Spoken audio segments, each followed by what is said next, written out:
정아. 네, 반갑습니다. 박시영TV의 박시영입니다. 오늘 박시영TV 671회 좋아 쉬운 9번째 시간을 갖도록 하겠습니다. 한 달 만에 만나는 분들이죠. 환상의 복식조 심리전을 이끄는 쌍두마차 김태형 수장님 오셨고요. 네, 안녕하십니까. 네, 황희조 대표 오셨습니다. 네, 안녕하세요. 이 두 분이 이제 한 달에 한 번씩 이렇게 네. 만나고 있습니다. 워낙 황희조 대표 또 바쁘기도 네. 하고 그래서 저는 안 바쁩니다. 바쁘시죠. 그러니까 엄청 바쁘실 것 같은데. 근데 이상하게 정부 당국이 김태형 소장님한테 좀 쫄았는지 거기는 별로 시비 안 걸죠. 소장님은. 다들 제가 어떻게 좀 되기를 바라는 것 같아요. 할 때마다 그걸 물어보거든요. 왜 당신은 괜찮은 거냐. 그러니까 뭔가 백이 있냐. 네, 제일 심한 얘기를 하는데 그러니까요. 일순위 같은데. 이해가 안 돼. 네, 한번 물어볼게요 나중에. 아니 네, 순서 오면. 원래 네. 센 사람 앞에서는 오금을 저리죠. 되게. 그래서 너무 세니까. 미국 가서도 숙이듯이.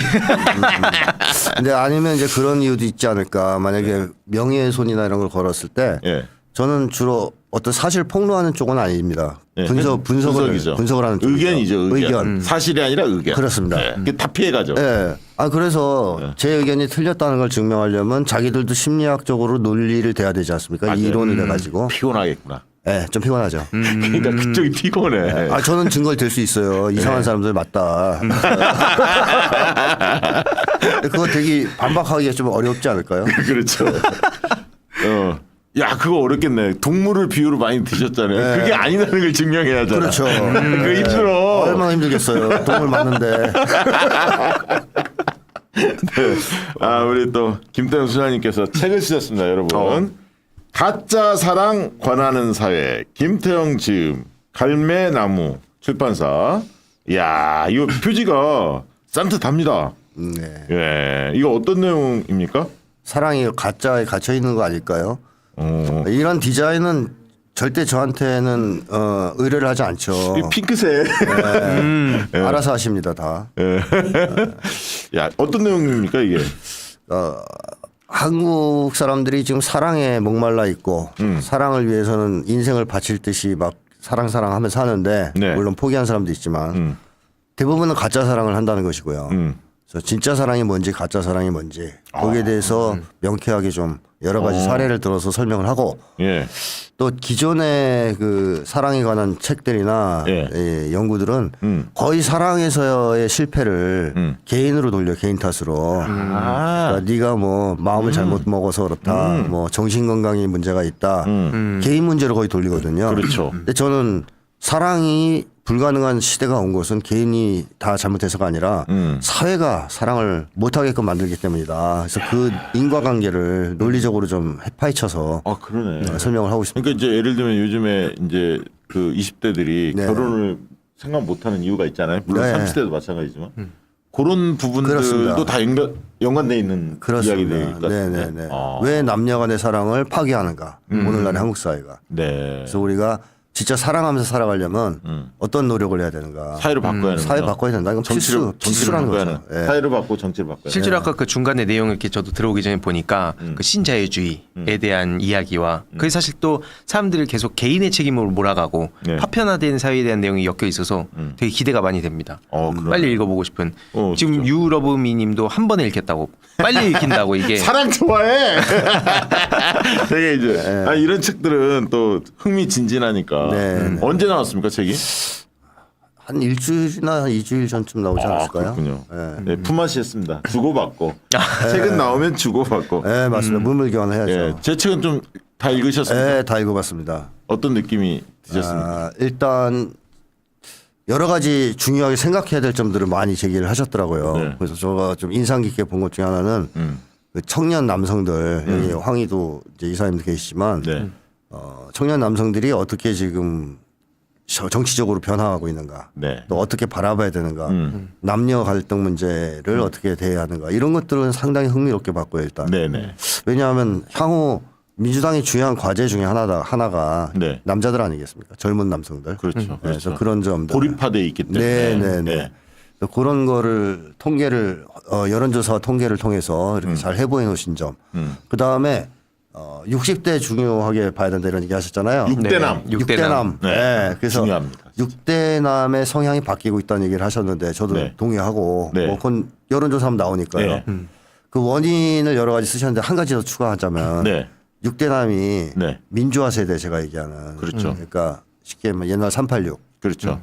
그런 세대가 이제 60대를 진입하기 시작했어요. 진입하기 네. 시작했죠. 맞습니다. 그러니까 박정희의 죽음을 예. 지켜봤던 네. 그리고 서울의 봄, 김영화 맞습니다. 그 세대. 맞습니다. 80년대 초반 세대. 그러니까 60대로 진입하고 있어요. 네. 하고 있어요. 한국의 이 386 세대의 특징은 제가 트라우마 혹사라는 책에서도 얘기했지만 나이를 먹어서도 마음 깊은 곳에 세상을 뒤지겠다는 열망을 간직한 사람들이다. 네. 또 그 시절을 기억하고 있는 사람들이다. 그러니까 잠재적으로 조금만 자극을 주면 충분히 개혁이나 진보 쪽으로 땡길 수 있는 사람들이에요. 네. 근데 세계적으로 50대, 60대가 돼서까지 그런 사람들은 처음입니다. 그렇죠. 네, 우리나라밖에 없어요. 변혁의 예, 의지가 있죠. 의지가 있고 이런 사람들. 우리 창원복님이 박시영 TV 출연하는 박시영 책 읽어야 늘 테스트다. 그만큼 중요하다는 겁니다. 중요하죠. 아니, 권유할 만하지 않습니까 주변에? 예. 솔직히. 제가 지금 하는 얘기 다 그 책에 나온 얘기예요. 그래서 그런 것들을 앞으로 중요하게 고려해야 된다. 그래서 만약에 60대 초반이 그렇게 잘 해서 끌어당길 여지가 충분히 있으니까 그렇게 하고 이대남 문제 해결하고 뭐 이러면 앞으로 민주개혁 진보 진영이 아주 유리하지 않겠습니까? 네, 그러니까 사람들이 민심을 좀 알고 싶은데 네. 민심을 좀 제대로 제대로 분석해주는 책을 읽어보면 네. 아 나만 이렇게 생각한 줄 알았더니 우리 국민 다수가 이렇게 생각하고 있구나라고 확인도 하고요. 예. 그다음에 이제 어떤 트렌드에 대한 관심이 있거나 아니면 또 총선 때 주변 사람들한테 좀 야 그래 이번에 윤석열 정권 좀 심판해야 하는 거 아니야? 한번 읽어봐. 여기에 국민들 마음이 다 담겨 있어. 읽어봐. 이러면 읽어보면서 끄덕끄덕하고 넘어갈 거예요. 여러 가지 사람들 어떻게 보셨어요? 저도 그 뒤에 시대당위성이라고 해서 네. 쭉 그 설명해 주신 부분들 네. 지금 본 상황인데 말씀하셨듯이 이게 각자의 그냥 감정으로 뭐 생각하게 되는 경우가 되게 많잖아요. 네. 근데 그 데이터들이 중간중간에 있으니까 훨씬 더 사람들이 봤을 때도 설득력을 가질 수 있겠다. 그래서 되게 자신 있게 추천할 수 있겠다 생각이 들었고. 아, 진짜 추천할 겁니까 자신? 아, 저 진짜 왜냐면 중간중간 그 여론조사 데이터들이 있으니까 네.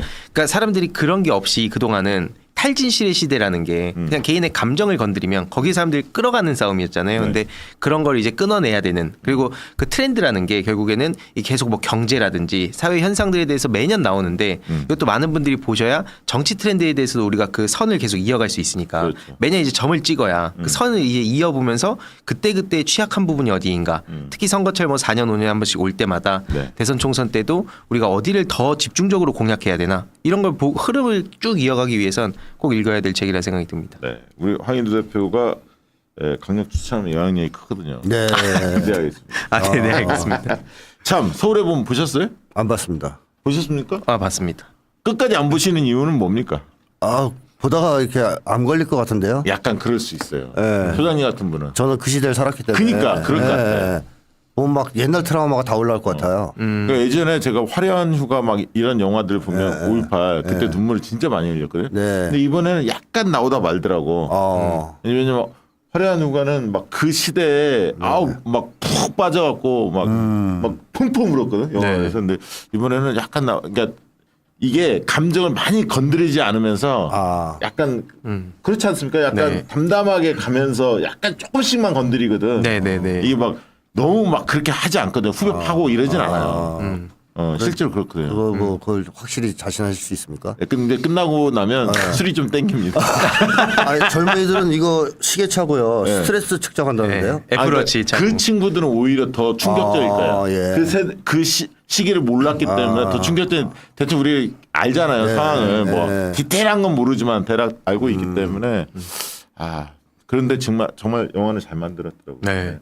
실제로 지금 500만 벌써 넘기고 정치의 저간여층인 인플루언서들도 이 보고 후기를 남기는데 그 영향이 지금 되게 크다 생각됩니다. 왜냐면 이게 굳이 그들이 뭐 무슨 당을 지지해라 이런 얘기 안 해도 그 자체로서 사람들이 영화를 보고 그러니까 이제 국힘 측에서 장례찬 같은 사람들이 헛발질하고 뭐 그런 상황. 제일 인상 깊은 게 아마 청년들이 깜짝 놀랐던 게 뭐 전두환을 배경으로 했다는 걸 알잖아요, 대차. 근데 마지막에 다 끝나고 거기에 참여했던 인물들이 국회의원하고 뭐 장관하고 뭐 했다는 게 툭툭툭 나와요. 마지막에. 오늘날이랑 똑같죠. 그렇게 어떻게 그때 참여했던 애들이 이 나라를 장악을 했는지 말아먹었는지 그게 툭툭툭 나오는 담담하게 그려지거든. 마지막 군가 한번 딱 나오고. 그러니까 젊은이들이 그런 생각을 할 것 같아요. 헬조선이라고 부른단 말이에요, 젊은이들은. 한국 현실이 너무 괴롭고 답답해서 애도 안 낳는 세대 아닙니까? 근데 왜 이렇게 한국 사회가 망가졌는가에 대해서 그 이유를 설명해 주는 영화다. 이렇게 얘네들이 정권을 찬탈해서 국가를 농락해서 그게 지금까지 이어져서 이방의 이권이 됐구나. 이런 생각을 할 것 같고 또 많은 사람들이 현재형의 영화를 볼 것 같습니다. 지금 검찰 쿠데타를 통해서 집권하지 않았습니까? 그리고 그 이후에 군사독재 정권과 다를 바 없는 행동을 하고 있죠. 그때는 사람을 잡아다가 고문을 했다면 지금은 압수수색하고 언론으로 조리돌림하는 것. 무기가 달라졌을 뿐 똑같은 방식으로 지금 통치하고 있기 때문에 아마 사람들이 그 영화를 보면 옛날 얘기가 아니라 오늘날의 현재의 얘기다 이렇게 생각할 것 같습니다. 네. 엊그제 제가 매부쇼 나와서 뭐 나갔는데 수요일 날 보셨어요? 그거 아직 못 봤습니다. 그 마지막에 저 누구야 정몽주 의원이 우스갯소리로 내가 이제 민주당 완벽하지 않다. 민주당도 이제 좀 혁신할 게 있고 이재명 대표도 마찬가지다. 다 그랬더니 반명이다. 나한테 프레임을 씌워갖고 비명이다 그랬더라고. 그걸 또 일부 사람들이 그걸 또 편집해서 올려갖고 막 이렇게 시비를 거는 모양인데 그동안 박시영 TV 안 보셨습니까? 그 정도만 해두고요. 그다음에 정봉주 의원이 어떤 사람인지 모릅니까? 그 우스갯소리 하면서 분위기 막 이렇게 자기 위주로 만드는 사람이잖아요. 누가 이재명 대표를 진정으로 생각하는 사람인지는 박시영 TV 오래 보신 분들은 다 아실 거라고 생각하고 괜찮지 않습니다. 무시합니다. 그리고 그런 거 가지고 장난치를 하는 사람들 조심하세요. 네. 자, 오늘 지금 민주당에서 온라인 투표 3시에 지금 하고 있거든요. 그 김은경 혁신안 두 가지 그 하위 그 선출직 평가해서 이제 평가 안 좋은 사람들 조금 더 간점 요소를 좀 강화하는 거 하나 하고 1대20 그 대의원과 당원의 반응 비중 그거 가지고 지금 경론을 벌이고 있는데 온라인 투표가 3시까지 이루어진다고 하니까 그 결과가 나오면 2부 진행할 때 그 말씀을 드리도록 하겠습니다. 2부에는 또 3명의 정치 신인들 친명 특집입니다. 아니 친명인 사람들을 왜 내가 박시영 TV가 반명인데 부릅니까? 이해가 안 되세요? 그렇게 시비 거는 사람들 그 현혹돼 갖고 이상하게 저희 게시판 분탕질 치지 마시고 만약에 그 의구심을 가지시면 그동안 박시영 TV 어떤 내용들이 있었는지 좀 이참에 구독도 하시고 좀 살펴보시면 좋을 것 같고요. 자, 최근에 관심 있게 지켜본 이슈가 있다면 어떤 이슈가 있습니까? 제가 일부러 관심을 가진 게 아니고 어쩔 수 없이 관심을 갖게 된 것이 소설 장하리. 추미애 전 장관이 쓰신 책이죠. 그걸 다 보게 됐습니다. 다 읽었는데요. 거기에 보면 윤석열과 한동훈이 어떤 인간들인지가 아주 생생한 사례들과 함께 자세하게 나와 있거든요. 그래가지고 간교한 법기술자 이렇게 얘기를 하는데 이건 법기술이란 말은 추미애 전 장관님 쓰신 표현이고요. 법기술자 그리고 법비란 표현도 쓰십니다. 그러니까 이제 공비 뭐 이런 식으로 할 때 뒤에 비자를 비적 비자를 붙이잖아요. 그래서 법비 이런 표현도 아주 적합한 표현인 것 같은데 이 윤석열과 한동훈이 예전부터 정치를 어떻게 되냐면 국민을 기만하고 조종하는 플레이 혹은 쇼로 간주자했다는 것이 계속 나와요. 그런 식으로 바라봤다는 게. 예를 들면 한동훈이가 쟤네들은 플레이 못해 이런 식으로 한 발언록도 거기에 이제 서술이 되어 있고요. 또 윤석열이 얼마나 교활한 인간인가 하는 좀 또 이제 사례들이 많이 나오는데 대표적인 게 총장 그 검찰총장 임명될 때쯤에 문재인 대통령 앞에서 충성 서약을 한 거예요. 내가 검찰총장이 되면 검찰 수사권 이양하고 그 다음에 공수처 설치 적극 찬성한다 이런 얘기를 한 거예요. 이 사람이. 그래놓고 임명되면 뒤통수잖아요. 그렇죠. 그렇게 이 패턴을 반복하는 게 계속 나옵니다. 그러니까 아주 강교한 사람이다. 그러니까 그야말로 교활하고 강교한 법기술자 법비들이다. 이런 게 너무 잘 나옵니다. 소설책에 거의 사실 소설책이라는 이름하에 사실을 적시했네. 실명은 안 썼는데 용건석 뭐 이렇게 나오는데 딱 보면 누군지 다 알죠. 그래서 하여튼 그거 한번 보시면 재밌습니다. 물론 막 보다 보면 화가 나요. 너무 사람들이 끔찍해가지고 이 사람들 하는 짓이. 근데 서울의 범 소설판이다 거의. 그렇게 보시면 됩니다. 요즘에 어떤 이슈 관심을 가지셨습니까? 황희 대표께서는? 저도 요즘 뭐 쏟아진 이슈는 많은데 아무래도 총선 시즌에 또 이재명 대표님이 지금 공약 발표 행보하시잖아요. 그래서 좋더라고요. 간병비 그 건보 적용이랑 그다음에 어제 언동내 초등돌봄. 그 지금 윤석열 정부에서 못하는 것들도 딱 짚어주시는 거라서 그걸 또 주위에 더 많은 분들한테 알려야 되기 때문에 그런 이슈들 저도 공부하고 주위에 어떻게 저간여층들한테까지 설득할까 그런 거 위주로 공부하고 있습니다. 지난번에 그 청년도 월 교통료 교통패스 3만 원. 그것도 굉장히 좋았어요. 마음에 들. 그게 좀 우리 대학생들 청년들한테 많이 좀 알려졌으면 좋겠는데 워낙 이슈가 많으니까 이게 막 묻히는 경향이 있거든요. 그거 한번 우리 황인 대표가 어떻게 하면 많이 전파를 많이 할 수 있을지 방안들 좀 고민해 주시면 좋을 것 같아요. 당에 좀 제안도 하고. 왜냐하면 당에서는 되게 발표를 많이 하는데 홍보가 잘 안 되니까 고민이 좀 많이 있는 것 같더라고요. 그 얘기 다음에 한번 좀 다뤄보기로 하고 그 개인적으로 좀 요즘에 그 힘든 일도 겪으셨던데 그 막 국민의힘에서 못 잡아먹어서 안 다니던데요, 황희 대표? 그러니까 이게 지난 총선 때 그 형사 재판 네. 그 결과가 나온 게 있는데 간단히 말씀드리면 곽상도, 예. 그 이명박 재단 그리고 국민의힘 당시 미래통합당이죠. 거기서 고소 고발을 해서 이게 선거법으로 묶여서 재판을 했었어요. 그게 형사 재판으로 그 작년에 결과가 나왔고 최종적으로 곽상도 건이랑 국힘 건은 무죄를 받았거든요. 근데 그때 동시에 민사를 또 건 거죠. 그 결과가 어제 그저께 나왔습니다. 나왔는데 제가 국힘에 800만 원을 배상해라.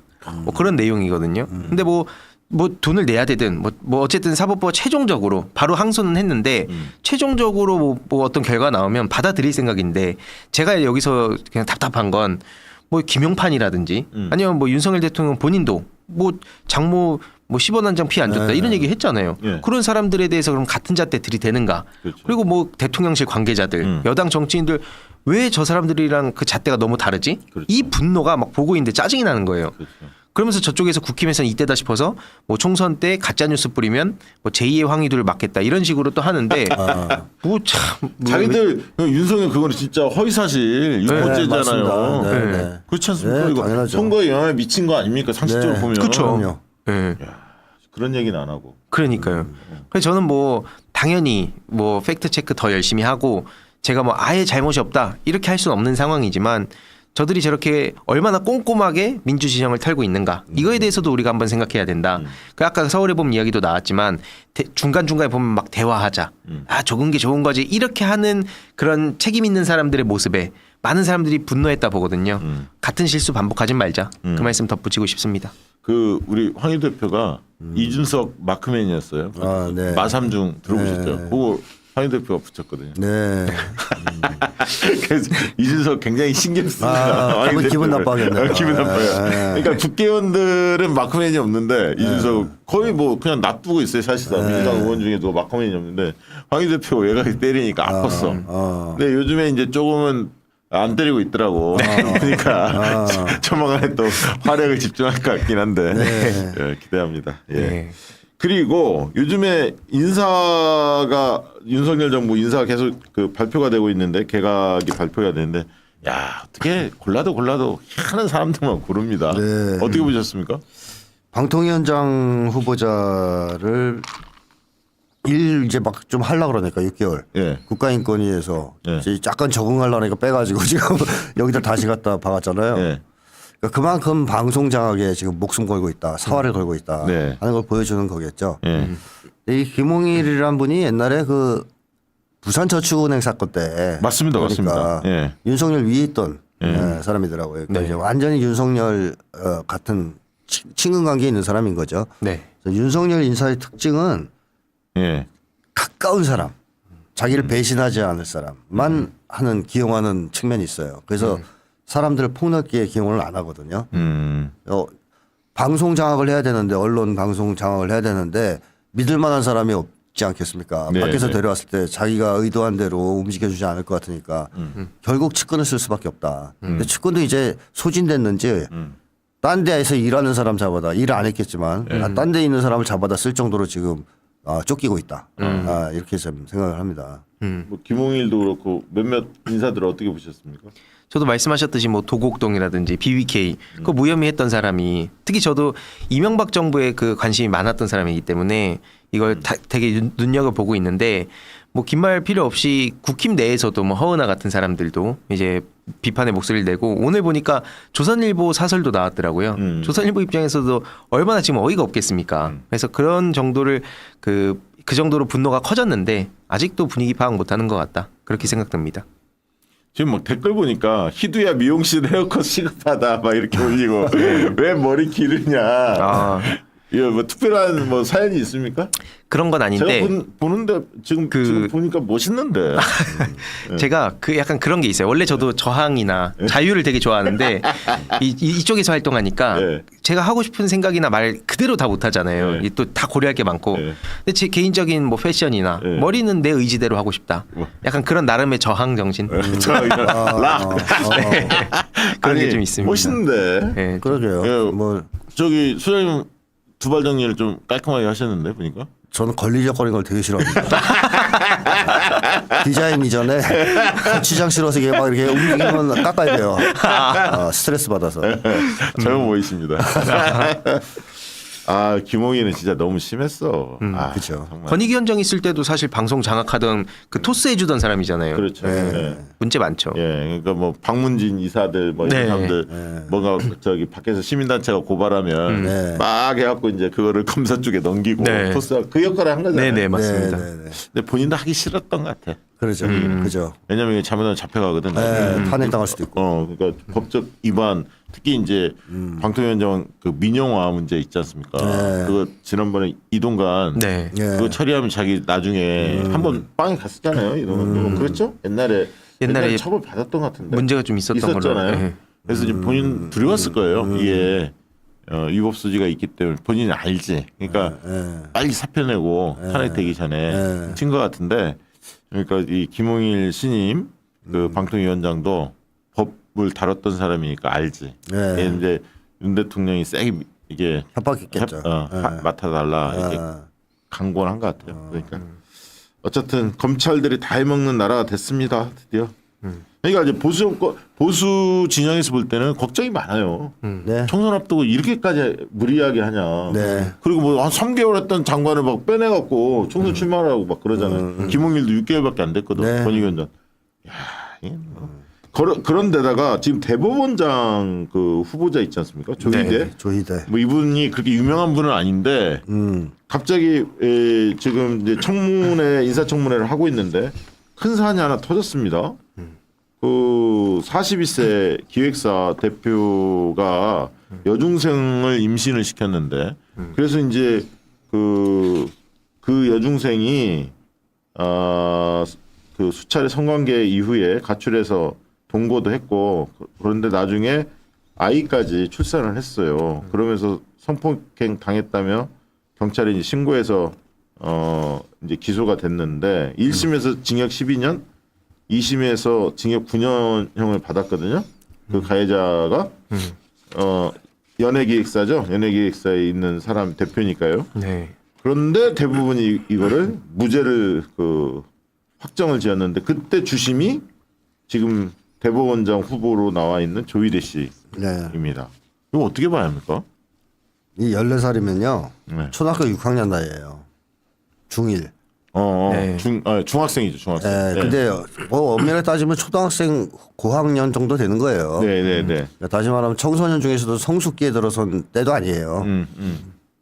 그러니까 한국에서는 이 어린아이와 뭐 청소년을 구분하기는 좀 애매하니까 미성년을 중심으로 그런 식으로 판단하지 않습니까? 네. 성년이 되면 자기 결정권이 있다. 그렇죠. 사고력 판단력도 네. 있고 따라서 성년이 난 이 사람을 사랑하기 때문에 이 사람과 결혼하려고 그러면 허락을 해줘요. 그런데 그 이하는 결혼도 자기 마음대로 못 합니다. 왜냐하면 자기 결정권이 없다고 봐요. 미숙하니까 아직 정신적으로. 그래서 14살짜리가 사랑을 했기 때문에 이 사람과 같이 뭐 이랬다라고 판결을 했다는 얘기는 이 기준에 놓고 본다면 7살짜리가 그렇게 얘기해도 똑같은 판결을 내려야 되거든요. 네. 뭐 아동 성추행을 했는데 그 아동은 나는 이 아저씨를 사랑해요라고 얘기할 수도 있잖아요. 그러면 둘이 사랑했으니까 이건 무죄야라고 판결한 거랑 똑같은 거예요. 나이와 상관없이 미성년자는 다 똑같으니까. 그러니까 그 정도로 말도 안 되는 판결을 내린 거거든요, 이게. 네. 어떻게 이게 가능했는지 저는 납득이 안 됩니다, 지금 저는. 어떻게 보셨습니까? 말씀하셨듯이 지금 그 문제 요 사안뿐만 아니라 과거에 했었던 판결들이 지금 다시 수면 위로 드러나고 있는데 뭐 양심적 병역 거부에 대해서도 그걸 이제 유죄를 주장했다든지 아니면은 뭐 이전에 원세훈 그 국정원 댓글 문제에 대해서도 본인은 또 다른 판단을 죄가 없다는 듯이 했다든지 이런 행보들이 다 합쳐져 가지고 지금 그런 우려의 목소리가 같이 더 나오는 게 아닌가 싶습니다. 어떻게 하나같이 다 이상한 사람들만 저렇게 다 중용하는지. 근데 실제로 되게 보수적이라고 그러니까 뭐 이제 요 사안은 또 보수냐 아니냐 이런 문제는 아니지만 여러 가지 했던 것들이 과거의 이 양승태 시절과 네, 문재인 정부 들어서서 김명수 대법원장 들어섰을 때 그때 또 그 노선을 봤을 때 그러니까 판단한 것들을 봤을 때는 지금 많은 우려의 목소리가 나오고 있는데 아까 뭐 저희가 김홍일 씨라든지 이외로도 수많은 사람들 계속 지적하는 게 너무 노골적으로 자기네들 사람만 챙기지 않냐 이거잖아요. 뭐 대선을 압승해도 그렇게 하면 안 될 마당에 이거는 다 총선 리스크로 돌아올 거라 봅니다. 야, 진짜 주변에 사람이 없나 봐. 이 사람이 없다기보다는요. 그쪽이 다 그런가요? 예, 그 아까 얘기했던 그 소설 장하래 이런 대목이 나와요. 예. 대통령이 되어서도 윤석열이 챙기는 것은 지역 연고도 학교 인연도 아니었다. 오직 친분이었다. 그래서 그가 수사검사 시절 수사팀을 짤 때 절대 비밀이 새나가지 않고 믿을 수 있는 내 편만으로 구성원을 뽑았듯이 정치에서도 그런다라는 대목이 나와요. 그러니까 예전부터 그런 거예요.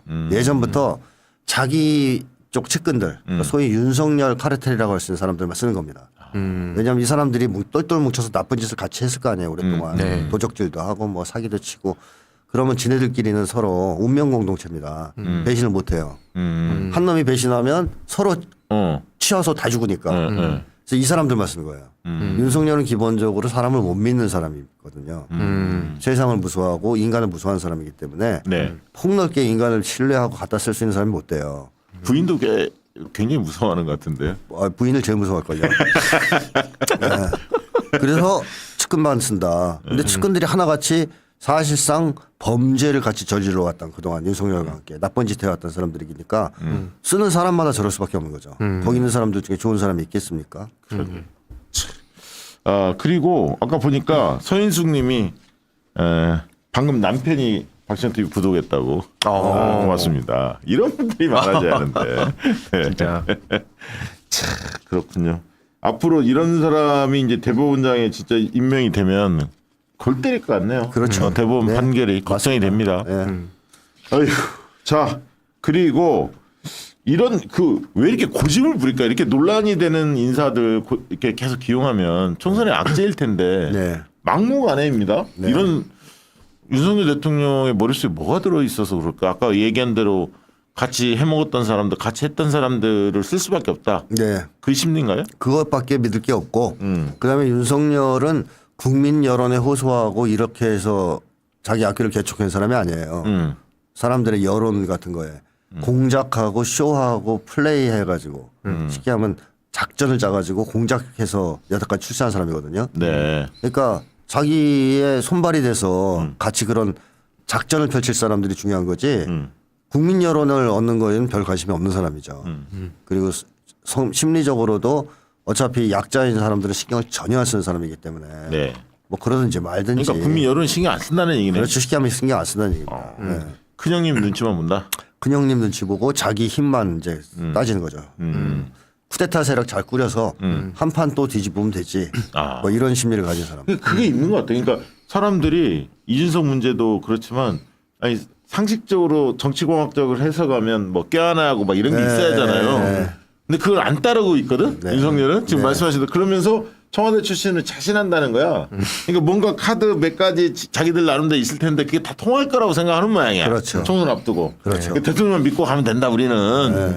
야 어떻게 참 희한한 사람. 그 결과가 강서구, 그러니까요. 보궐선거, 네. 엑스포 아닙니까? 예. 뭐 그러니까 지금 떡볶이 먹으러 가고. 나 그거. 야, 이거 야, 나는 그 뒤에 기업 총수들이 더 웃겨. 너무 불쌍해요. 잘 먹겠습니다. 뭐 그랬잖아. 떡볶이 그거. 그거 얼마나 든다고. 심지어 그 한화 쪽이었나 지금 정확히 기억 안 나는데 하나 쪽으로 기억하는데 그냥 깨작깨작하다 옆에 대통령 내려오니까 또 내려놓고 안 막 먹고. 그러고 있잖아요. 네. 얼마나 짜증 나겠습니까 지금. 이거는 인간 모욕이에요. 사람들을 거기 동원해가지고 뒤에 줄 세워놓고 떡볶이 먹게 쇼 시키는 거는 사람을 학대하는 행위입니다. 재벌 총수들 저는 좋아하지 않지만 얼마나 그때 고통스럽고 자괴감을 느끼고 내가 총수가 된 걸 후회했겠어요. 그래서 거기에 대해서는 공감할 수 있습니다. 아마 속에 분노가 부글부글 할 겁니다. 지금 보니까 HWSHIM님 애청하는 황희두 TV의 황희두와 동일인이신지 너무 다르다는 거죠. 외견이 너무 달라서요. 소년 할 줄 알았는데 건장하시네요. 아유. 이제 소년 하기엔 저도 이 30대 중반을 앞두고 있어서 너무 어리게 보신 것 같은데요. 해달별님 아동 성범죄는 다 무죄가 나오겠네. 앞으로 참나. 그러게 말입니다. 그러니까 이런 판결했다는 거를 국민들 특히 주부님들이 많이 알게끔 알려야 합니다. 무스타피조님, 대법원장 헌재 소장 등 다 자기 사람이라서 당당하게 탄핵해봐라는 말을 하는 거 아닌가요? 그런 느낌도 있습니다. 이제 헌재 소장도 이제 자기 사람인데 네. 임기 얼마 남지는 않았어요, 사실. 헌재 소장이 자녀 임기를 하는 그런 상황이어서 이제 그런 것도 있겠죠. 그래서 이제 이런 자리, 특히 헌재 소장 같은 경우는 탄핵을 추진할 때 헌재가 판단해야 하는데 네. 그렇다고 해서 그 헌재도 저는 정치적 판결한다고 봅니다. 국민 다수가 원하고 명백한 증자가 있으면 그거 쉽게 뭐 마음대로 못 합니다. 역사를 의식하거든요. 사실은 저는 그렇게 보는 편인데요. 좀 지켜보시죠. 예. 그리고 정광훈 만난 원희룡. 네. 야, 원희룡은 말이죠. 갈수록 사람이 망가지는데. 네. 아, 너무 이거 이제 어디까지 떨어질지 난 진짜 어떻게 저렇게 뻔뻔해졌어, 사람 인간이. 그러니까 그 예전에 정치인상가 나와서 막 허공에 손가락질 할 때도 네. 어떻게 저렇게 망가졌었는데 점점 그 밑바닥을 계속 보여주고 있잖아요. 너무 심해. 네. 그러니까 그 당시 대선 때요. 네. 그 방송에서 현근태 변호사였나? 네. 그때 말싸움했잖아요. 네. 그때 막 자리 박차고 나가고 막 난리가 아니었잖아요, 분위기가. 그렇죠. 앞에 현근태 변호사가 없었는데도 허공에 손가락질하면서 화내면서. 딱 그 쇼하고. 그렇게 해서 저 자리까지 간 거야 지금 잠깐. 네. 윤석열한테 잘 보여서. 알랑알랑 아부 떨어가지고 어. 그 사람이 더 좋아지는 건 좀 더뎌요 속도가. 아 그렇군요. 예, 좀 착한 사람이 바뀌어가. 내가 이제 그렇게 착하진 않았는데 좀 착해지기 시작했다는 게 속도가 좀 이렇게 빨리빨리 나오잖아요. 더뎌요. 근데 나빠지는 쪽으로 가는 거는 속도가 정말 빠릅니다. 아. 순식간에. 순식간입니다. 왜 그러냐면 네. 나쁜 짓을 하면 죄의식 같은 게 죄책감 같은 게 생기잖아요. 예. 그러면 자기를 미워하게 되거든요. 자기 혐오. 그러면 자기를 학대하고 공격하는 행위를 하기 시작해요. 그러니까 이런 거 있잖아요. 망가지고 싶어 이런 심리. 네. 그래서 막 자기를 학대하고 그러면서 더 막 나쁜 짓을 해요. 이게 그럼 또 돌아갈 수 없는 거죠. 쌓이고 쌓여서 그런 속도이기 때문에 아주 가파르게 추락합니다. 그래서 옛날에 에리 프롬 같은 심리학자도 네. 처음에 시작을 하지 마라. 나쁜 짓 하지 마라. 이게 한 번 시작하면 그 다음에 가속도가 붙어서 빠르게 추락한다. 아니 근데 저기 정광훈 만난 거는 상식적으로 막 CCTV도 있고 사람들이 옆에 증언하는 사람도 충분히 많잖아요. 본 사람들이 많았잖아. 그 뭐 대기실 들어가서 만났 인상 장면이 나왔잖아요. 네. 그거면 들킬 거라고 생각할 텐데 거짓말하면 금방 들키지 않을까? 이렇게 생각이 들만도 할 텐데 어떻게 저렇게 뻔뻔하게 잡아떼지? 제가 그래서 이 원희룡 별명을 하나 붙였어요. 뭡니까? 노상방뇨형 나르시스트. 노상방뇨형 수준이 낮다는 뜻입니다. 대응 수준이. 좀 원숙한 대응을 하면 이렇게 안 하죠. 그러니까 노상방뇨형인 거예요. 나는 그래서 박지원 원장이 뭐 이렇게 방송에 나가서 원희룡 뭐 과거에 괜찮았다 이런 얘기 하면 좀 역겹더라고. 그 소리가 듣기에 싫더라고. 믿어지지가 않아. 저 인간은. 그치 뭐 한때 남원정이네 뭐네 해도 그냥 원래 저런 사람이었구나 싶기도 하고 그 실제로 그 최근에도 양평땅이라든지 아니면 뭐 대선 때도 계속 뭐 있지도 않은 그 폴더 들고 흔들면서 있는 것처럼 그 쇼에 능한 사람이라는 생각이 들고 그래요. 지금 이번에도 얘기한 게 보면 뭐 중도층을 고려한다 이런 얘기하면서 정광훈을 가는 건 이게 사실 윤석열화 돼가는 건가 이 생각도 많이 들어요. 자기가 무슨 말 하는지를 알고 저러나 뭐 이런 그러니까 생각. 저 인간이 지금 이재명 대표 한판 붙겠다 이렇게 선언을 해놨잖아. 네. 자신이 없거든. 네. 그러니까 이제 조직 동원력이 제일 센 데가 저기 아닙니까? 저기랑 뭐 신천지 뭐 이런 데들이잖아요. 네. 그러니까 뭔가 잘 보여서 그쪽에서 뭔가 전폭적인 지원을 받으면 그래도 그나마 뭔가 조금 해볼 수 있는 부분이 생기지 않을까? 저는 그 생각이 같다고 봐요. 딴 게 아니라. 무슨 저 중도층이 어떤 이거 네. 개나발이고 뭐 관심 없고 네. 자기가 이미 뱉은 말이 있기 때문에 왜냐하면 그렇게 해서 아사스에게 졌으면 대선급으로 또 올라가잖아요. 이재명 대표하고 뭐 한 5% 내에서 내가 싸웠어 막 이런 얘기가 되면 기사 회생할 수 있기 때문에 실력도 없고 내용도 네. 없고 이런 사람이 할 수 있는 것은 아부밖에 없지 않습니까? 아부에서 밀고 올라가는 수밖에 없어서 윤석열한테 아부하는 쪽으로 완전 방향을 잡았어요. 예전에 대선 후보 토론회 때 제가 원희룡 보고선 와 사람이 완전히 지금 사람을 앞에 두고 저렇게까지 치졸하게 아부할 수가 있을까 하는 생각이 들 정도였어요. 예. 비굴한 웃음, 몸동작. 그래가지고 야 원희룡은 이제 뭐 대선 후보 나왔지만 대통령 될 생각 하나도 없고 예. 윤석열 눈에 들겠다는 생각만 있구나 하는 거를 그때 느꼈었거든요. 맞아요. 지금 별명이 오마카세도 있고요, 노상방뇨도 있고 여러 가지가 있습니다. 있는데 양평 고속도로 저게 국정조사가 이제 진행이 되면 이 국정조사를 빨리 해야 할 텐데 국회의장이 결단을 내려야 할 텐데 그게 되면 살아남기 어렵죠. 지은 죄가 많죠. 맞습니다. 그렇게 보여집니다. 자, 그리고 하태경 의원이 야, 이 사람도 이번 총선은 한동훈의 시간이다. 네. 야, 이런 표현을 썼어요. 그러면서 김기현이 이 황교안처럼 시간 끌면 안 된다, 결단을 내려야 한다, 뭐 이런 얘기 했는데 특히 이제 그 한동훈에 대해서 용비어 참가를 한 거거든요. 네. 그렇죠. 과거 박근혜의 시간이 있었다면 이번에는 한동훈의 시간이다. 근데 결국 총선에서 한동훈이 1등 공신이 될 거다. 뭐 이런 얘기 아닙니까 사실? 네. 총선 메이커란 얘기도 하고. 나 줄 썼어. 네. 동훈아, 나 태경이야. 줄 썼어. 이 얘기 하는 거야. 그렇죠. 야, 이거 어떻게 보십니까? 하태경이 눈치 백단이잖아요. 네. 눈치 엄청 잘 보고 이 시대의 흐름 네. 이런 거를 빠르게 간파하는 그런 쪽은 초기 발달해 있는 사람 아니겠습니까? 네. 그래서 지금 보수 세력, 극우 세력이 윤석열은 치는데 한동훈하고 이준석은 계속 띄워주거든요. 띄워주죠. 예. 그러니까 감 잡은 거죠. 네. 한동훈하고 사실 이준석 손 잡고 총선 치르라는 얘기예요. 맞습니다. 근데 왜 그거를 윤석열이 빨리 결단 안 내느냐? 그렇죠. 그리고 김건희 계속 조지잖아요. 조선일보가. 김건희는 어차피 계속 드러난다. 미리 있거니 걷잡을 수 없을 거다. 이거 끌어내야 한다. 그렇게 맞습니다. 얘기하는 거거든요. 맞습니다. 조선일보가. 그러니까 하태경도 한동훈한테 그런 결단도 촉구하면서 뭐 주신 거죠. 나 좀 잘 봐줘. 뭐 이런 식으로. 근데 조인관은 너무 과대망상이야. 본인이 무슨 종로, 야, 택도 없는. 우리가 네. 나와주면 땡큐고. 그렇죠. 네. 그래서 자기가 그 험지라고 해서 나갔다가 최재형 심기만 건드리고 멀쩡히 자기 현역 의원 있는데 뭐냐. 그 심지어 이게 뭐 상의도 제대로 안 하고 했다 그래갖고 김기현도 뭐 또 종로 얘기하고. 그러니까 여러모로 자기 스텝 꼬였는데 원희룡 장관처럼 이제 출구가 없는 상황에서 저렇게 길 찾는 거 아닌가. 되게 한심합니다. 네. 그리고 결국은 이 얘기 하나 여쭤볼게요. 지금 이제 여론이 굉장히 싸늘하잖아요, 정권에. 네. 뭐 대통령 인기도 없고 네. 앞으로도 뭐 지금 특검 통과될 가능성이 아주 높으니까 이달 28일 날 지금 본회의가 이달 28일 날 됐습니다. 20일, 28일이니까 쌍특검이 22일 날 이후에 첫 번째 본회의 상정되게 돼 있거든요. 김건희 특검, 대장동 특검이 그래서 28일 날 본회의 때 처리될 것 같은데요. 어쨌든 그런 상황을 맞이해서 제가 들어보면 주변에 국민의힘 쪽으로 나오려는 사람들이 지금 예비 후보 등록할 생각을 안 하고 있대요. 그냥 가만히 지켜본데 어떻게 해야 할지 모른다는 거예요. 네. 이번 총선 나가야 돼 내가? 안 나가면 안 돼? 나가면 될까? 안 될 것 같은데?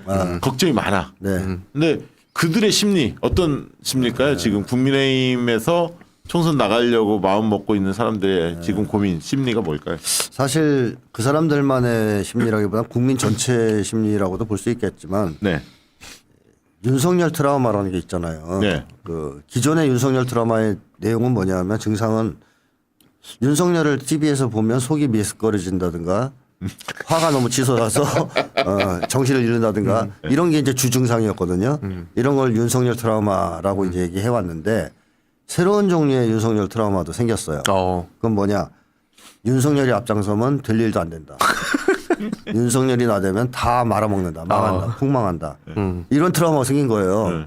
강서구청장 네. 선거하고 엑스포를 보면서 얼마나 그게 심해졌겠습니까? 그러니까 이 사람들은 걱정인 거죠. 저 녀석이 나서지 않을까 또. 우리는 열심히 밥벌이 하고 있는데 괜히 윤석열이 나 설쳐가지고 원래 그래서 총선 후보들이 그런 것 때문에 좀 불만이 있거든요. 열심히 하고 있는데 막 위에서 뻥뻥뻥뻥 터지면 이게 무용지물이 되지 않습니까? 그렇죠. 열심히 노력했던 게 헛수고가 되니까 그런 불만이 있었어요. 그 불안 거의 전 트라우마급이라고 보고 대통령이 사고를 안 차는데. 그렇죠. 아니면 이제 어떻게 쟤랑 선 그을까? 나도 이준석처럼 아예 화끈하게 갈까? 뭐 이런 여러 가지 고민들이 있지 않겠나. 제가 볼 때는 영남에서도 PK는 거의 없을 것 같고 TK 일부 정도나 윤석열 사진 쓰지. 네. 수도권에는 아마 윤석열 사진이 보여지지 않을 겁니다. 다음 정부에서. 맞아요. 그쵸. 없을 겁니다. 현수막에 걸었다 미친 짓이지. 그거는. 그럼요. 강남에서는 안 통하거든요. 네. 반전이 더 세거든요. 맞아요. 친윤보다. 어떻게 보세요?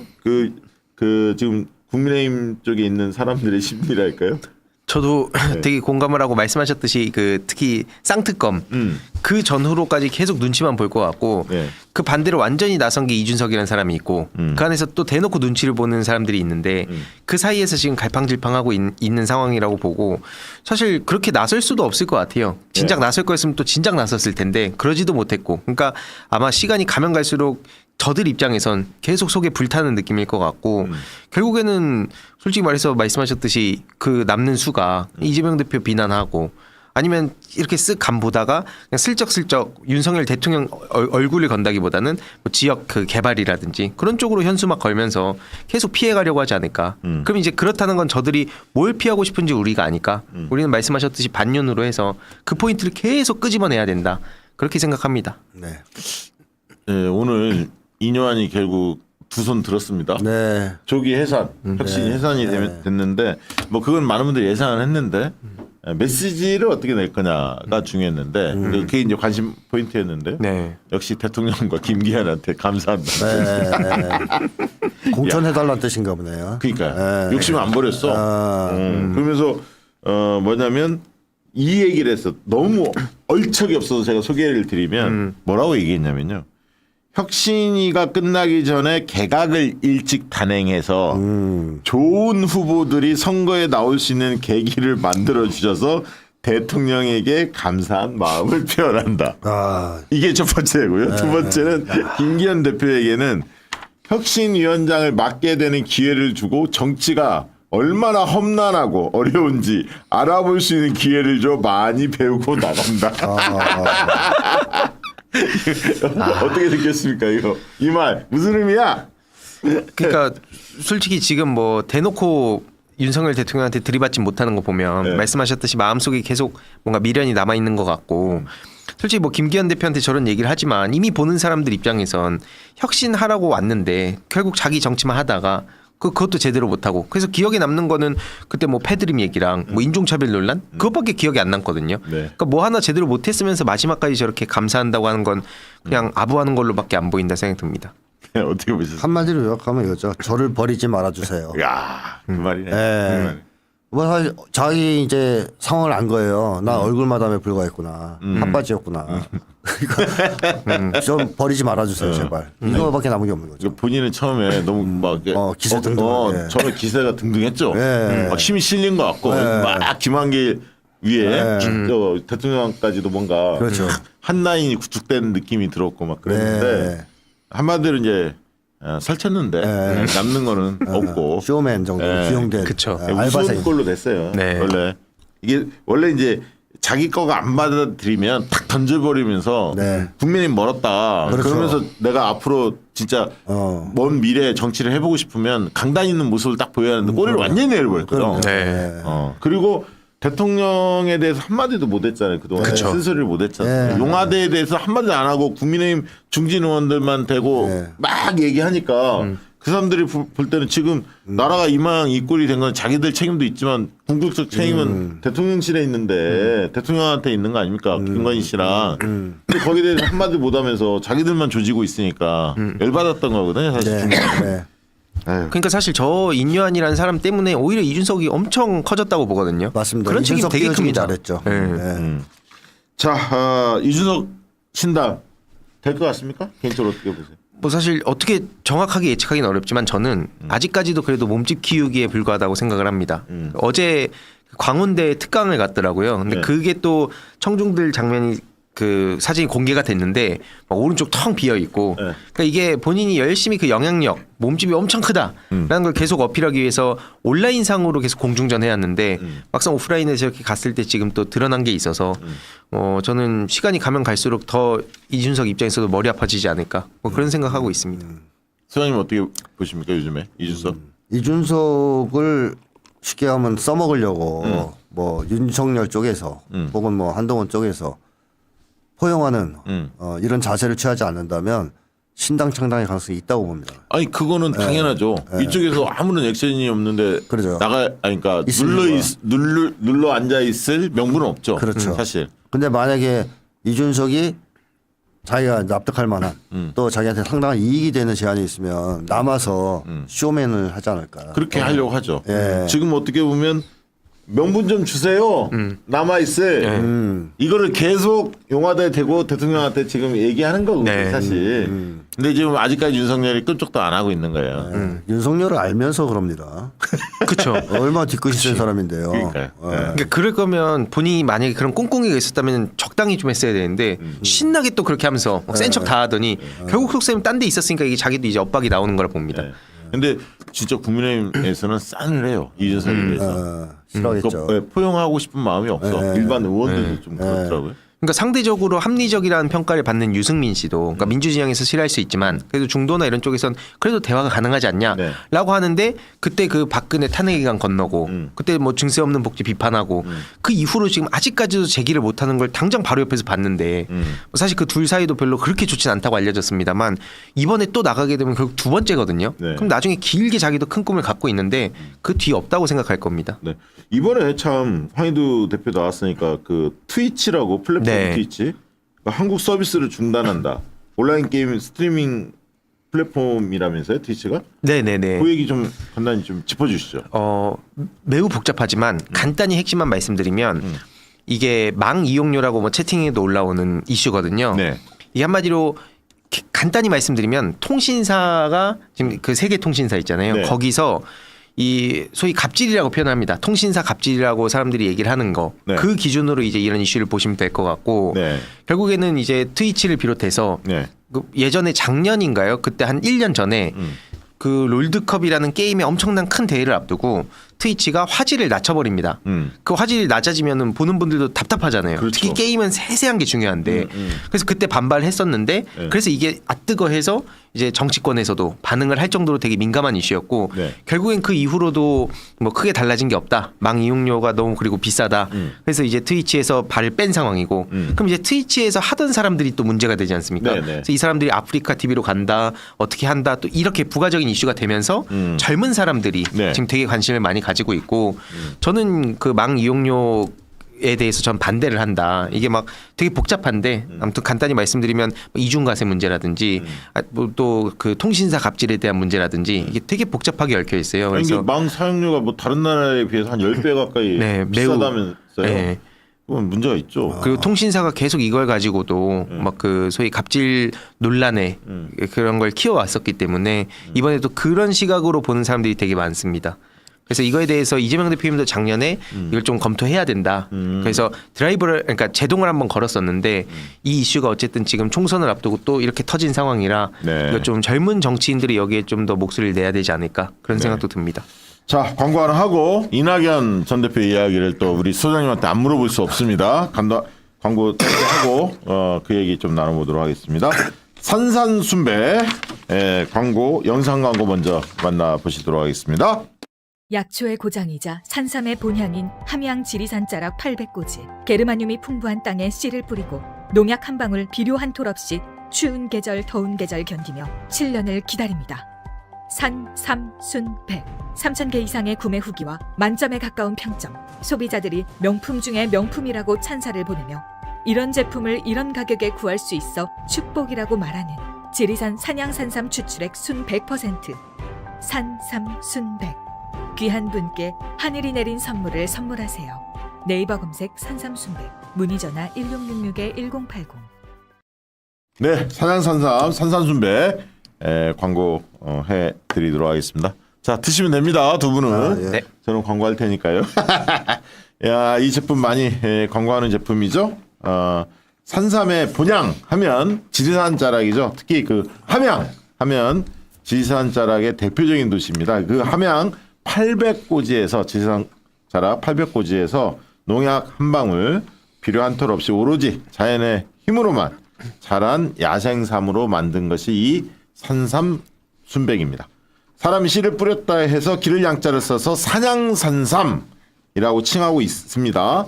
사포닌 함량이나 효과는 자연산삼과 진배 없는 지리산 산양산삼 추출액 100%로 만든 제품입니다. 7년근 뿌리, 잎, 열매 한 뿌리를 아까 그 작은 한 병에 네. 온전히 담아냈습니다. 홍상 카페 산삼을 드리고 있습니다. 7,000개 이상의 구매 후기가 답지하고 있고요. 거의 만점에 가까운 평점이 쏟아지고 있습니다.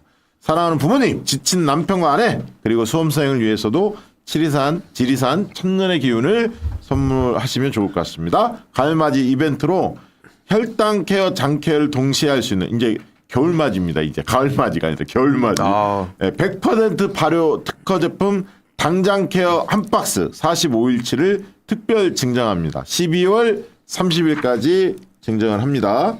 전화 문의는 1666에 1080, 1666에 1080 전화하시면 되고요. 네이버에서는 산삼순백 이렇게 검색하시면 바로 구입하실 수가 있습니다. 네. 자, 이당현 전 대표 이야기 좀 들어봐야 할 것 같은데요. 요즘에 자꾸 많이 인터뷰도 하시고, 네. 뭐 어디 행사장에 가서 발언도 하시고, 예.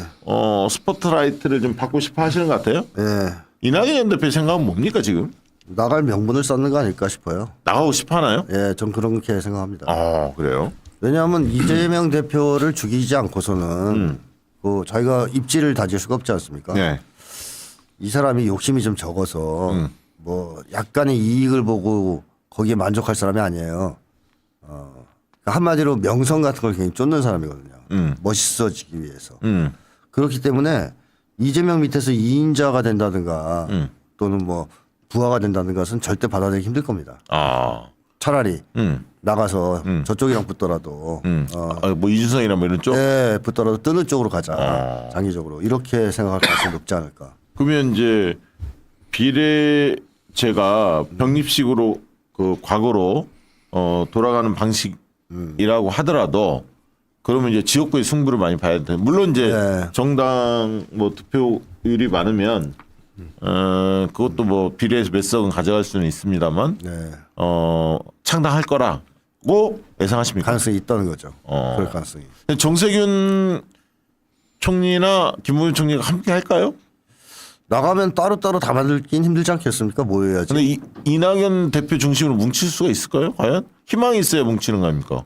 정세균, 김부겸 입장에서는 이낙연을 중심으로 간판으로 내세우는 쪽에 네. 몸을 담고 싶어 할지. 네. 그건 제가 잘 모르겠지만 네. 지금 전체 구상 자체가 저는 극우 세력들의 구상이 그거라고 보거든요. 6대 1대 3의 구도가 지금 고착이 돼 있는데 예. 60%는 그 반윤 정서를 가진 국민들이죠. 그렇죠. 10%는 이제 중간층. 예. 그리고 30%는 묻지마 지지. 예. 윤석열. 그렇죠. 근데 이 60% 중에서 30% 정도는 민주당을 지지하지 않습니다. 민주당 지지율이 30% 선에서 왔다 갔다 한단 말이죠. 어떨 땐 좀 올라가지만. 네. 그래서 이 60에서 빠지는 30과 중간에 아직 왔다 갔다 하는 10을 합치면 40%예요. 이 40%를 나눠 먹는 게 목적 아니냐 저쪽 사람들의. 그걸 하기 위해서는 필요하면 이준석 신당도 띄우고 또 수박당 이낙연의 수박당도 띄우고 뭐 등등으로 해서 국진당은 어차피 많이 못 먹는다. 30%밖에. 그럼 나머지가 빨아와야 되겠다. 그러니까 반윤 진영을 예를 들면 분산시키자. 그렇죠. 분산시켜서 쪼개자. 이준석이 반윤의 기치를 걸고 윤석열을 싫어하는 정서를 가진 사람들 중에서 민주당을 지지하지 않는 사람들. 그러니까 유일하게 이준석은 아까 얘기했듯이 그 윤석열이 껴안지 않았을 때 나갈 수밖에 없을 상황이 되면 이준석은 반윤과 반명을 내걸 거예요. 그럼요. 그래서 반윤과 반명을 내걸면 거기에서 이제 이낙연과 교집합이 맞습니다. 생길 수가 있는 거죠. 접점이. 그런데 과연 그 국면에서 민주당에서 따라갈 사람이 몇 명이나 있겠냐. 저는 뭐 회의적으로 봅니다만 물론 이낙연을 따르는 원외 인사들은 좀 있죠. 그럼 아예 없다고 얘기하는 게 아니라 배지들이나 유력 인사들이 얼마나 갈지 저는 뭐 굉장히 회의적으로는 보는데 시도는 할 수는 있을 것 같고 지금 말씀 들어보면 어떻게 보십니까? 저는 그 총리님, 그 김부겸 전 총리님하고 정세균 전 총리님이 같이 안 한다고 알고 있거든요. 뭐 기사 나오고 이런 거 봤을 때도 그렇게 저는 좀 읽히고 있고 그 다음에 이낙연 대표뿐만 아니라 지금 당을 나간다고 하는 사람들 지금 이상민 씨는 나갔지만 이 당을 계속 지키고 장악을 하고 싶을 것 같아요. 왜냐면 그 민주당이 쌓아온 역사와 그다음에 이 안에 있는 당원들 그리고 돈 이런 것들도 무시를 못하기 때문에 저는 그냥 지금 저런 식으로 절대 받을 수 없는 것들 계속 던지면서 당장 지금 뭐 기사도 나오고 있지만 저러면서 결국 뭐 손 안 잡는다. 그러면서 막 도덕성 자꾸 얘기하고 그 의도가 뭐겠습니까? 계속 궁극적으로 자기는 대화하는 척하지만 대화할 생각 없는 거거든요. 근데 언론 플레이는 그렇게 하겠다는 건데 이미 그 수도 너무 읽혔다고 생각합니다. 그래서 그냥 별 의미가 없다고 저는 개인적으로 생각하고 있습니다. 네. 징해요. 네. 예, 징해. 예. 안 변해요. 예. 이낙연 같은 분은 절대 변하지 않아요. 일관성이 있는 분이에요. 사익 추구형. 네, 사익 추구형. 그리고 높은 곳으로 계속 올라가려고 하는 멋져 보이는 것에 목숨 건 사람. 그건 변할 수가 없습니다. 잊혀질 때 줘야 하는 거거든. 사람이 그래야 좀 멋있거든. 네. 끝까지 뜨고 뭔가 욕심을 부리면 네, 추하죠. 저는 하나만 얘기하고 싶은 게 마지막으로 마삼중이 지금 밖에서 그러니까 뭐 이낙연 전 대표뿐만 아니라 여기저기 자기 언플하는데 쓰고 있잖아요. 네. 그런데 좀 안 놀아나줬으면 좋겠습니다. 맞아. 지금 이준석이랑 저렇게 한 데서 자기가 뭐 중도에 뭐 호소력이 생기는 것도 아니고 다 저기 이용당하는 건데 그래도 정치 오랫동안 해왔던 분들이 어떻게 저기에 놀아나고 있습니까? 그게 되게 안타깝습니다. 자, 온라인 여론전 관련해서 뭐 하실 말씀 혹시 있습니까? 이건 뭐 짧게 하기엔 되게 애매한데 네. 아무튼 대표님께서는 여기에 워낙 많이 당해 오셨잖아요. 네. 그래가지고 여기 관심을 가지시는 걸로 알고 있고 민주당 정치인들이 제 장기판에 맨날 말씀드리는데 지금 왕이라는 그 왕이 맨 앞에 있고 나머지가 다 뒤에 숨어 있는 느낌이거든요. 네. 윤석열 탄핵, 그 이재명 수만으로 안 된다. 온라인 어떤 일들이 벌어지고 있는지 기민하게 대응할 전문가들이 좀 더 많이 나와야 된다. 자체적으로 그런 말씀드리고 싶습니다. 알겠습니다. 끝으로 뭐 하실 말씀 있으면 한마디 해주시죠. 뭐 저는 이낙연의 속에 들어가서 조금 생각을 해본다면 네. 현실 판단을 제대로 못하는 사람이란 말이죠. 옛날부터. 네. 그래서 이 모양이 꼴이 된 건데 한동훈하고 이준석은 총기 난사범들이잖아요. 네. 그러니까 아무나 막 갖다 공격하는 그런 사람들인데 총기 난사범은 대권 주자로 크긴 힘들어요. 왜냐하면 극렬한 일부는 지지하겠지만 네. 절대 다수한테 미움을 받기 때문에 네. 호감을 받지 못하기 때문에 대선 주자급은 되지 못합니다. 그래서 만약에 멀리 내다보고 이낙연이 개꿈을 끈다면 네. 나중에 자기도 어떻게 한몫 조금이라도 잡아서 네. 보수 대연합을 하면 네. 얘들은 대선 주자급이 안 되니까 예. 나도 필요한 날이 오지 않을까 하는 예. 개꿈을 꿀 수도 있는데 그야말로 개꿈이다 이런 말씀. 네. 자, 오늘 1부는 이렇게 마치고 2부 친명 그 정치 신인들 특집 진행하도록 하겠습니다. 자, 1부 우리 고생하신 두 분께 박수 보내드립니다. 고맙습니다. 자, 잠시 후에 2부 진행하도록 하겠습니다. 2부 정치 신인 코너는 잘 아시겠지만 정치 신인들 나와서 진행하는 코너인데요. 과거에는 한 명씩 불러서 이렇게 이야기를 좀 들어봤는데 이제 총선이 코앞으로 다가왔고 특히 이제 경선이 얼마 안 남았기 때문에 보통 민주당 경선은 2월 중순경부터 하순경에 집중적으로 많이 하거든요. 시간이 얼마 안 남아서 두세 명씩 이렇게 한꺼번에 소개해드리는 방식으로 좀 바꿨다라는 말씀을 지난주부터 드린 바가 있고요. 오늘은 그래서 세 분을 모시는데 한 분이 또 지각을 하나요? 그래서 지각하는 분들은 어쩔 수 없는 거니까 있는 분들 중심으로 진행하도록 하겠습니다. 기회를 줘도 못 먹는 사람은 어쩔 수 없는 거죠. 예, 다 그렇습니다. 자, 먼저 두 분 먼저 자리했습니다. 자, 김병도 교수님 자리했습니다. 인사 한번 해주십시오. 예, 반갑습니다. 이쪽에 봐야 되니까. 네. 반갑습니다. 네. 그리고 유재성 대표님 자리했습니다. 네, 안녕하십니까. 유재성입니다. 네. 자, 각자 카메라 잘 보고 하시면 될 것 같고요. 본인 소개 시간을 한 1, 2분 짧게 드리겠습니다. 네. 본인 누군지 잘 모를 테니까 예. 본인 소개를 좀 해주시죠. 예, 반갑습니다. 김병도입니다. 영암무안 신안에서 내년 총선을 준비하고 있습니다. 현재 그 전남대학교에서 정책대학원에서 이제 지방자치를 대학원생들을 대상으로 강의를 하고 있고요. 저는 이제 그간 30년 동안은 광주에서 지방의원, 지방정치를 꾸준히 했다가 그 사이에 이제 김근태 의장님하고 같이 일을 해왔고요. 그리고 이후에 이재명 지금 현 당대표님하고는 2017년도부터 함께 했습니다. 누가 그런 말 하더라고요. 왜 이재명하고 함께 했냐라고 해서 이재명이 될 것 같아서 했냐. 저는 그렇게 이야기하지 않았습니다. 이재명이 되어야 하기 때문에 저는 이재명과 함께 했던 사람입니다. 2017년 대선부터 그랬죠? 네, 그렇습니다. 네. 그때 순수한 손가락 혁명군이 저였습니다. 광주 연남에서.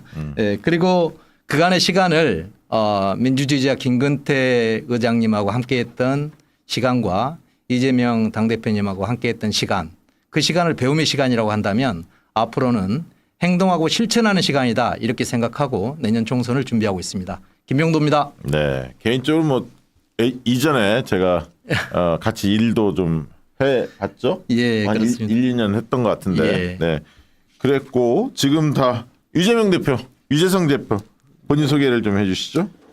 네, 안녕하세요.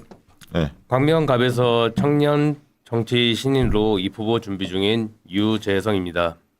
2012년 민주통합당에서부터 뒤에서 묵묵하게 여러 일을 하면서 정치에 대한 꿈을 키워왔습니다. 그런 제가 지금 새 꿈, 새 희망, 새 움직임이 필요할 때, 새 전환이 필요할 때라 생각하여 출사표를 던지게 되었습니다. 제대로 하고자 합니다. 그리고 제대로 할 수 있습니다. 많은 관심, 격려 부탁드리겠습니다. 네, 이제 방금 도착했네. 백종원 대변인 본인 소개를 좀 한 1, 2분 해주시죠. 네, 반갑습니다. 대변인 더민주적 혁신회의 대변인 백종훈입니다.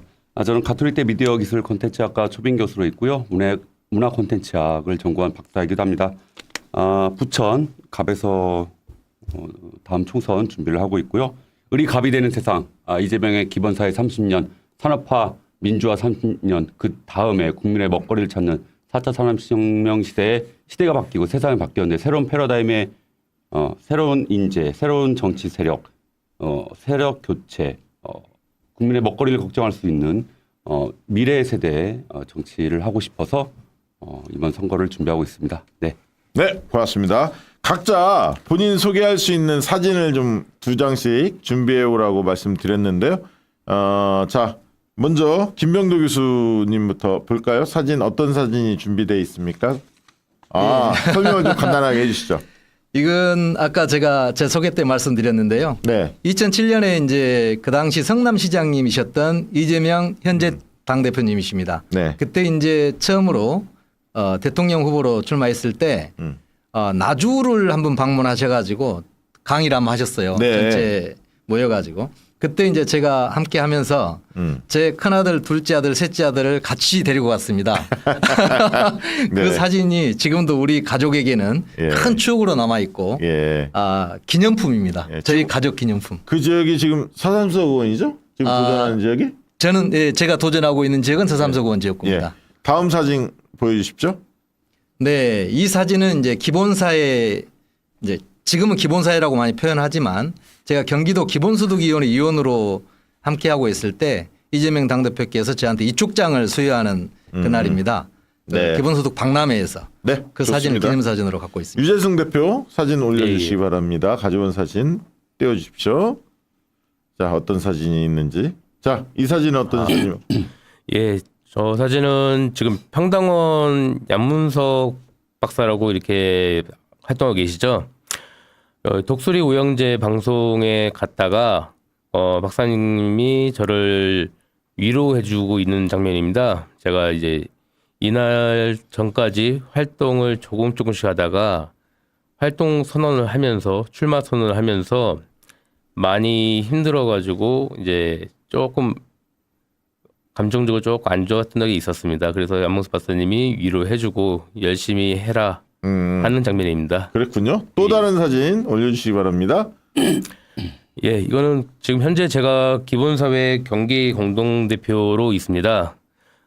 기본사회 경기도에서 지금 정책 협약식을 하는 자리인데요.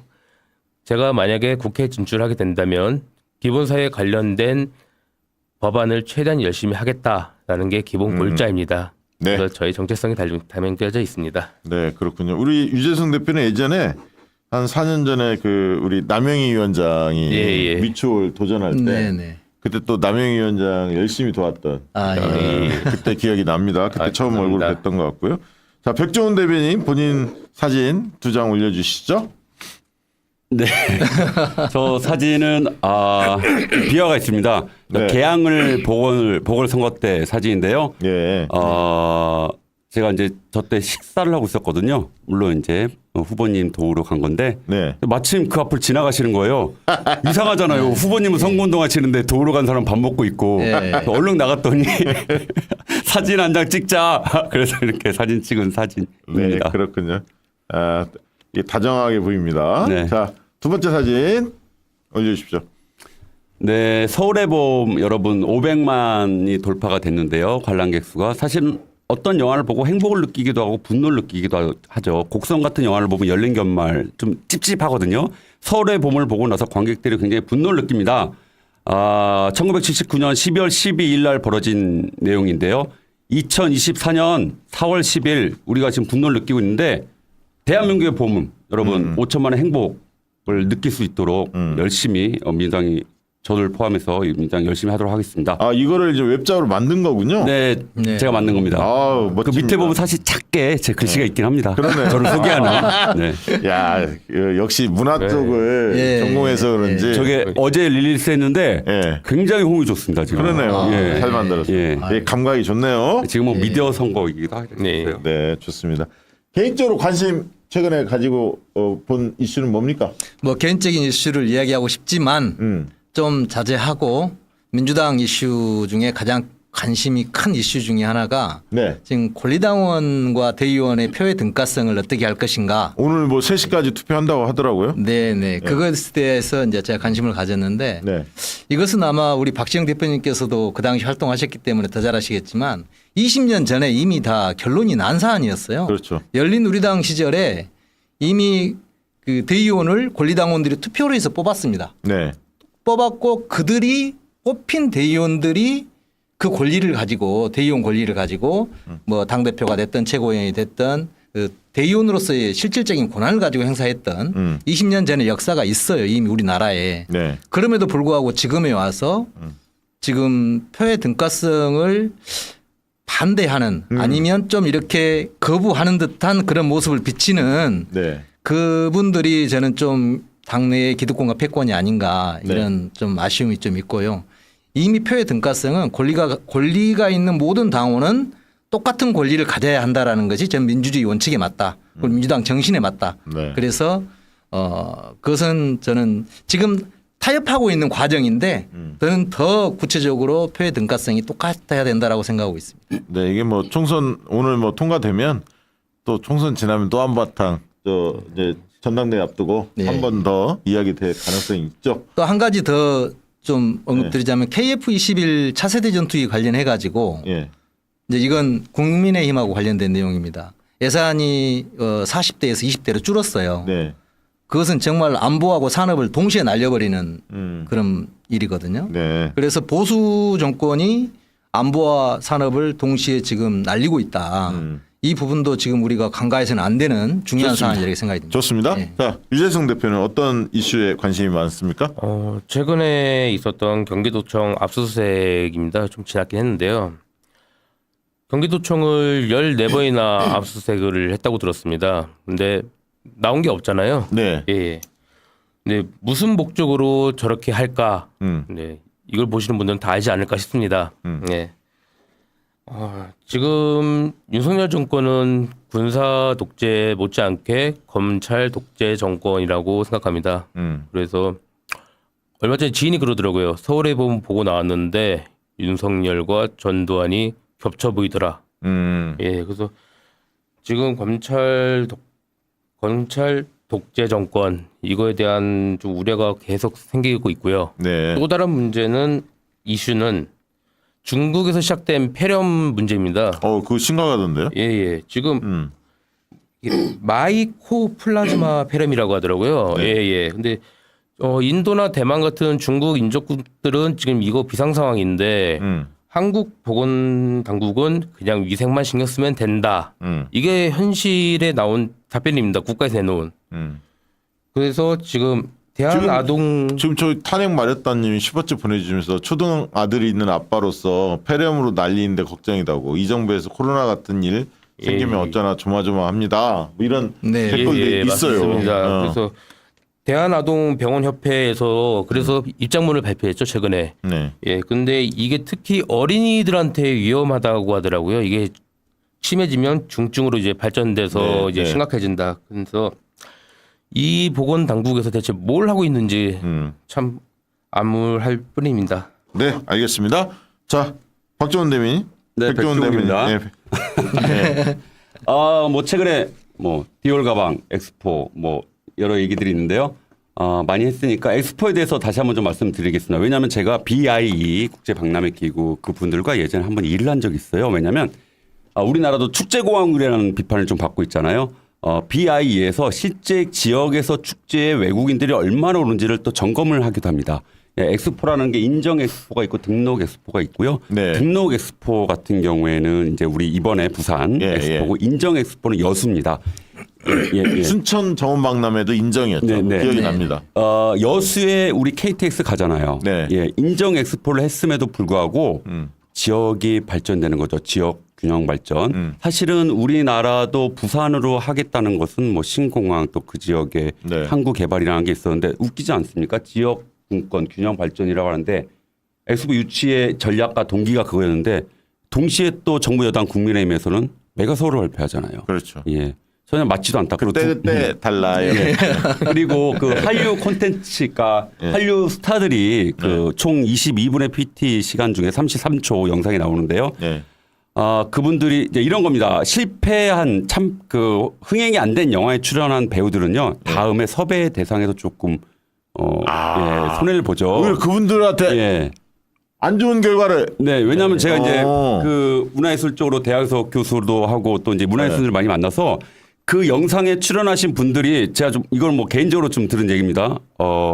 자발적이 아닌 비자발적, 동의적이지 않은 비동의적, 반동의적이었던 분들이 좀 있었고요. 네. 그분들이 거기에 나와가지고 사실은 이미지가 굉장히 지금 안 좋아졌어요. 아. 엑스포 참패의 이미지가 이게 전이 되거든요. 그렇죠. 예, 이미지 그렇죠. 전이 효과 때문에 그래서 저는 한류 그 제2의 반도체가 김 맞습니다. 그런데 후쿠시마 오염 김 못 먹게 만들어 놨잖아요. 그럼 제2의 반도체는 저는 한류라고 주장하고 있는데 대한민국 국가 정책의 문체부에서 한류에 대한 정책이 있느냐? 한류 4.0, 5.0 없어. 저한테 물어보세요. 제가 만들어 드릴게요. 제가 그 작업을 많이 했습니다. 예. 네. 그래서 우리 한류 문화예술인들 수단과 도구로 삼지 말아라. 이 말씀을 좀. 좋습니다. 자, 본인이 왜 정치에 뛰어들었고 국회 입성하면 어떤 일을 하고 싶은지 말씀 좀 저는 주세요. 그 98년도에 광주에서 이제 시민활동하면서 선배님의 권유로 더 큰 봉사가 정치다 해서 처음에 정치를 참여하게 됐는데 그 당시 제가 2002년도부터 제가 직접 출마를 했습니다. 맞아요.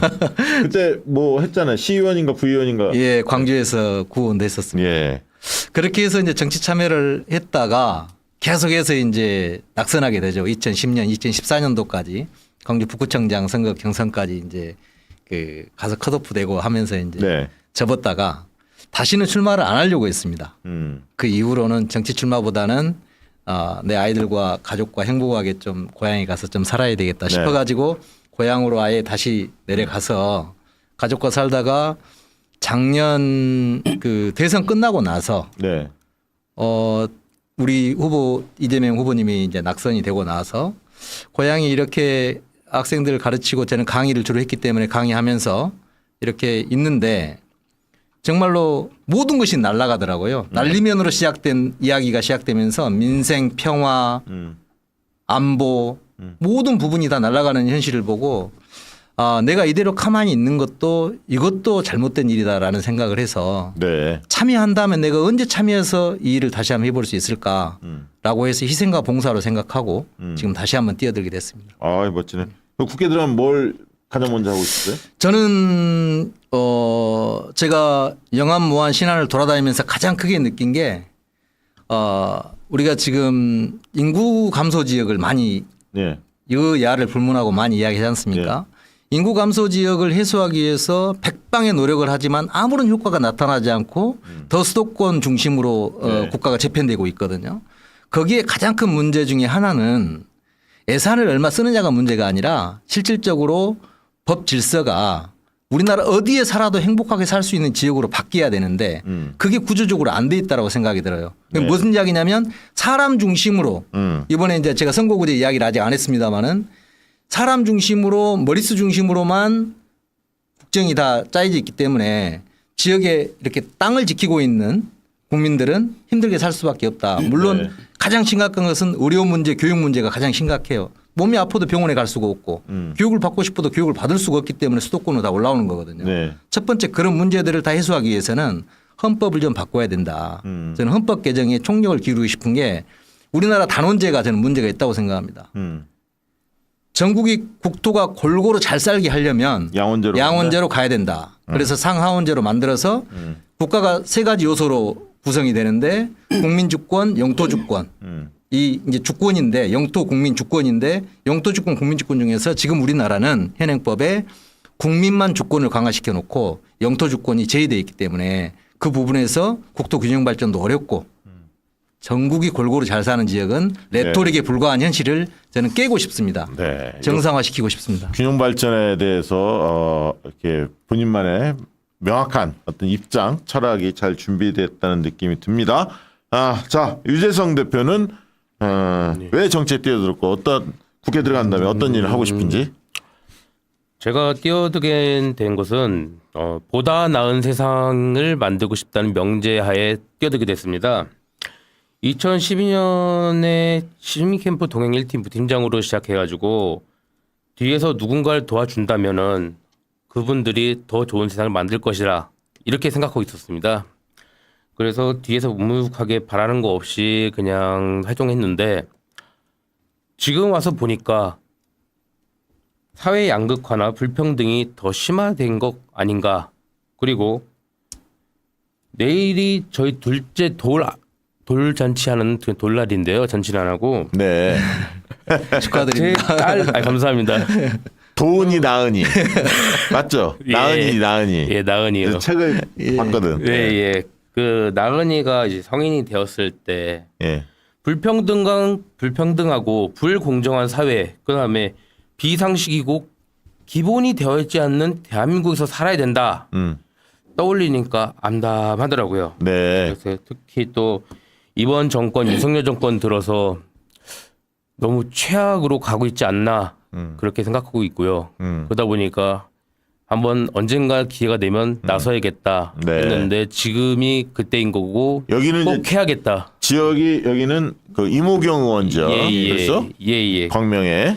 예. 네. 그렇게 해서 나서게 됐고요. 만약에 입성을 한다 네. 하면은 저는 제일 많이 하고 싶은 게 입법 활동을 좀 많이 하고 싶어요. 네. 예. 저는 헌법 10조 행복 추구권을 되게 중요시하는 사람입니다. 그런데 지금 한국의 형법과 민법이 네. 60년도 더 된 과거의 틀 안에서 만들어졌고 네. 이것도 순수하게 저희들만의 것이 아니고 일본과 독일 거에서 가져온 것이죠. 예. 그러다 보니까 현재 상황과 국민의 법 감정에 맞게 그래서 범죄 피해자분들이 2차 피해가 없게끔 네. 좀 개정을 해야 된다 이제는. 그래야 행복 추구권을 국민 스스로 추구할 네. 수 있는 게 아닌가 하고요. 두 번째로는 아까도 말씀드렸다시피 저는 기본사회 경기본부 공동대표입니다. 네. 예. 그래서 기본사회와 관련된 법안 활동을 좀 해야 되지 않을까. 네. 예, 알겠습니다. 자, 속보 떴네요. 드디어 중앙위원회에서 네. 민주당 그 하위 평가자들 중에서 20%가 있는데 특히 이제 10% 이내 가장 꼴찌 이런 분들에 대해서 페널티 네. 조항이 원래 20%였는데 30%로 확대했죠. 네. 이게 확정됐다고 의결이 됐다는 이야기고요. 두 번째는 그 일대 지금 뭐 한 80 정도 85 뭐 이렇게 돼 있는데 그 당원과 대의원의 대의원제 폐지가 되지는 않았고 원래 상정된 게 1대 20으로 네. 이 대의원제의 표의 등가성을 최대한 축소했던 것이 통과됐다고 합니다. 자, 박수로 맞아주시죠. 환영해 주시기 바랍니다. 자, 어려운 숙제 하나 넘었습니다. 물론 100% 김웅의 혁신안이 반영된 건 아니지만 현실적으로 반대가 꽤 그 국회의원들 반대가 있는 상황 속에서 이재명 대표가 지도력을 발휘했다고 저는 그렇게 봅니다. 예. 최고위원들도 고생하셨고요. 한 걸음 한 걸음 전진해야죠. 뭐 한꺼번에 다 속이 후련하게 확 바뀌지는 않습니다. 원래 정당 구조가 그렇기 때문에 그리고 지금 뭐 이낙연 전 대표 자꾸 움직이는 거 보세요. 그런 걸 보면은 이게 너무 이게 급하게 가면 또 마찰이 있기 때문에 그런 지점들을 고려해서 한 것 같고요. 앞으로 총선 끝나고 또 한번 이런 어떤 제도 정비할 시간이 저는 온다고 봅니다. 자, 아무튼 환영하고요. 자, 백종원 대변인 국회 입성하면 어떤 일 하고 싶은지 왜 정치에 뛰어들었는지 말씀 주시죠. 저는 사실은 국회 다녀왔습니다. 17대 국회 백유성 의원님 비서로 제가 시작을 하거든요. 그 당시에 이제 정봉주 의원님, 정청래 의원님, 열린우리당. 네. 그리고 제가 다시 정치를 하게 된 이유는 이런 것 같습니다. 정치가 기울어져 있다. 국회의원들이 본인들의 당선, 재선, 3선을 위해서 일을 하지 주권자의 행복의 당선, 재선, 3선을 위해서 일을 하지 않는다. 예를 들어 설명을 드리겠습니다. 김포시 김포구 논란 있잖아요. 부천시 시승격 50주년이에요. 내년부터 부천시에 소사구, 오정구, 원미구가 생깁니다. 굉장히 어려운 일을 저희들이 했는데 저도 부천시에서 공직자로 일을 했어서. 그런데 국민의힘 당협위원장들이 각 4개 지역구에 현수막 100장 이상을 겁니다. 서울시, 부천구 가자 이런 거죠. 4명의 민주당 국회의원들은 거기에 대해서 어떠한 말씀도 하지 않습니다. 제가 오죽하면 다른 방송에서 국민의힘 당협위원장 4분 저랑 1대1, 4대1로 토론하시죠. 제가 그렇게 공식적으로 제안도 한 적이 있습니다. 지역 현안이나 국가 현안에 대해서 좀 적극적으로 나서야 되는데 중요한 건 이번에 또 부천시가 지역구가 하나 줄어든다고 하잖아요. 네. 4명의 국회의원들이 좀 개인적으로 다 존경하는데 찍히겠네요. 어쩔 수 없습니다. 예. 4명의 국회의원들이 한 목소리로 빠른 시기로 또 당 지도부에 입장을 전달했다고 제가 얘기를 들었습니다. 본인 이해관계가 달려. 저는 그래서 정치를 하고자 하는 겁니다. 본인이 재선, 3선, 4선 하기 위해서 하는 거 싫다는 거죠. 주권자의 당선, 재선, 3선을 위해서. 그리고 저는 국회의원 한번 하려고 나온 게 아닙니다. 대한민국을 경영하고 싶습니다. 백종원 많이 주목해 주시고요. 네, 관심 알겠습니다. 있게 바라봐 주십시오. 자, 응원하는 분들 많이 댓글 달아주시고 계시네요. 자, 캠페인 이 얘기 하나 여쭤볼게요. 가볍게. 지금 막 본인들 막 명함도 돌리고 활동을 하고 있잖아요. 뭐 출판기념회도 하고 다양하게 언론에 나오고 이런 활동하고 있는데 캠페인 과정에서 기억나는 에피소드 혹시 있습니까? 예, 제가 말씀드릴까요? 뭐 에피소드라고 하기보다는 지역 어르신들께서 제가 영암무안 신안이 지역구가 어떻게 생겼냐면 신안은 전체가 섬이고요. 네. 영암은 무안에서 영산강을 건너가야만이 갈 수 있는 지역입니다.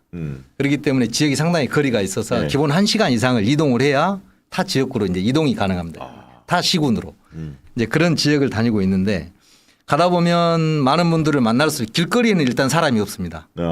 전부 다 가까워 집에만 사람이 있고. 그래서 주로 행사장에 가서 만날 수밖에 없는데. 그렇죠. 집은 못 가니까 법상. 에피소드가 딱 2단어가 있어요. 2단어가 있는데 어르신들을 제가 배낭을 메고 이제 민심만리장정이라고 해서 언론에는 많이 나왔지만 제가 그걸 투어를 하면서 기사를 썼어요. 지역민들 민심이 이렇습니다.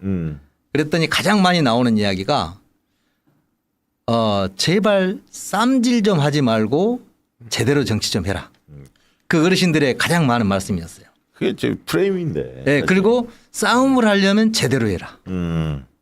그 언어를 두 어르신들이 가장 많이 쓰고 이제 좀 재밌는 것일지 저희들이 참 가슴 아픈 일일지 모르지만 윤석열 대통령이 이제 TV에 나오면 이렇게 표현한다는 거예요. 귀신은 뭐 하는지 몰라. 귀신이 직무유기하고 있다. 뭐 이런 이야기들을 어르신들이 해요.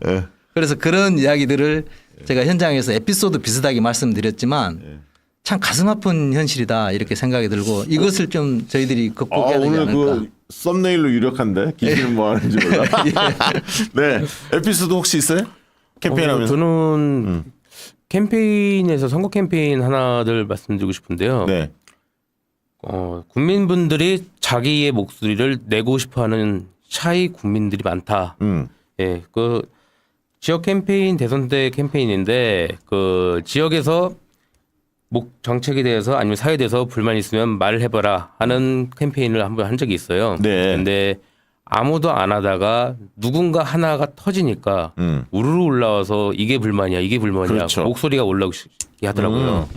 그래서 샤이 국민들이 많고 그분들한테 계속 길을 열어줘야 제대로 된 목소리가 나온다. 그 중요한 차관점인데요. 예, 그래서 그러니까 시민들한테 마이크를 사용할 공간을 열어주는 거 아닙니까? 목소리 예, 낼 예. 공간을 열어주겠다. 예. 그래서 그런 분들이 목소리가 진짜 정책에 반영되어야 제대로 된 정책이 되지 않나 그렇게 그렇게 인식을 받았습니다. 네. 예. 백종원 대변인. 저는 왜 공약 안 물어봐 주십니까? 이제 공약 뭔 공간?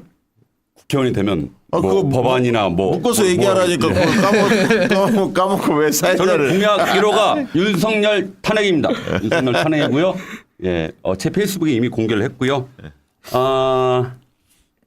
법안 같은 내용은 제가 지금 사실은 엊그제 유인천 장관이 내용을 얘기를 했는데요. 한국만화영상진흥원 여러분 윤석열차로 유명해졌습니다. 네. 예, 오히려 더 부천에 있죠. 예, 부천에는 한국만화영상진흥원이고 제가 초대이사 전문위원을 했는데요. 뭐 제 전공이 그렇다 보니까 한국만화영상진흥원에서 어느 여고생이 그렸던 윤석열차라는 그림을 가지고 이제 문제를 삼았고요. 그 이후에 지금 40억이 예산이 삭감됐어요. 맞아요. 그거 봤어요. 40억 예산이 삭감되는데요. 그 예산을 한국콘텐츠진흥원에 넘깁니다. 한국만화영상진흥원에는요. 직원이 60명입니다. 대한민국의 만화와 웹툰의 중추적인 역할을 하는 기구입니다.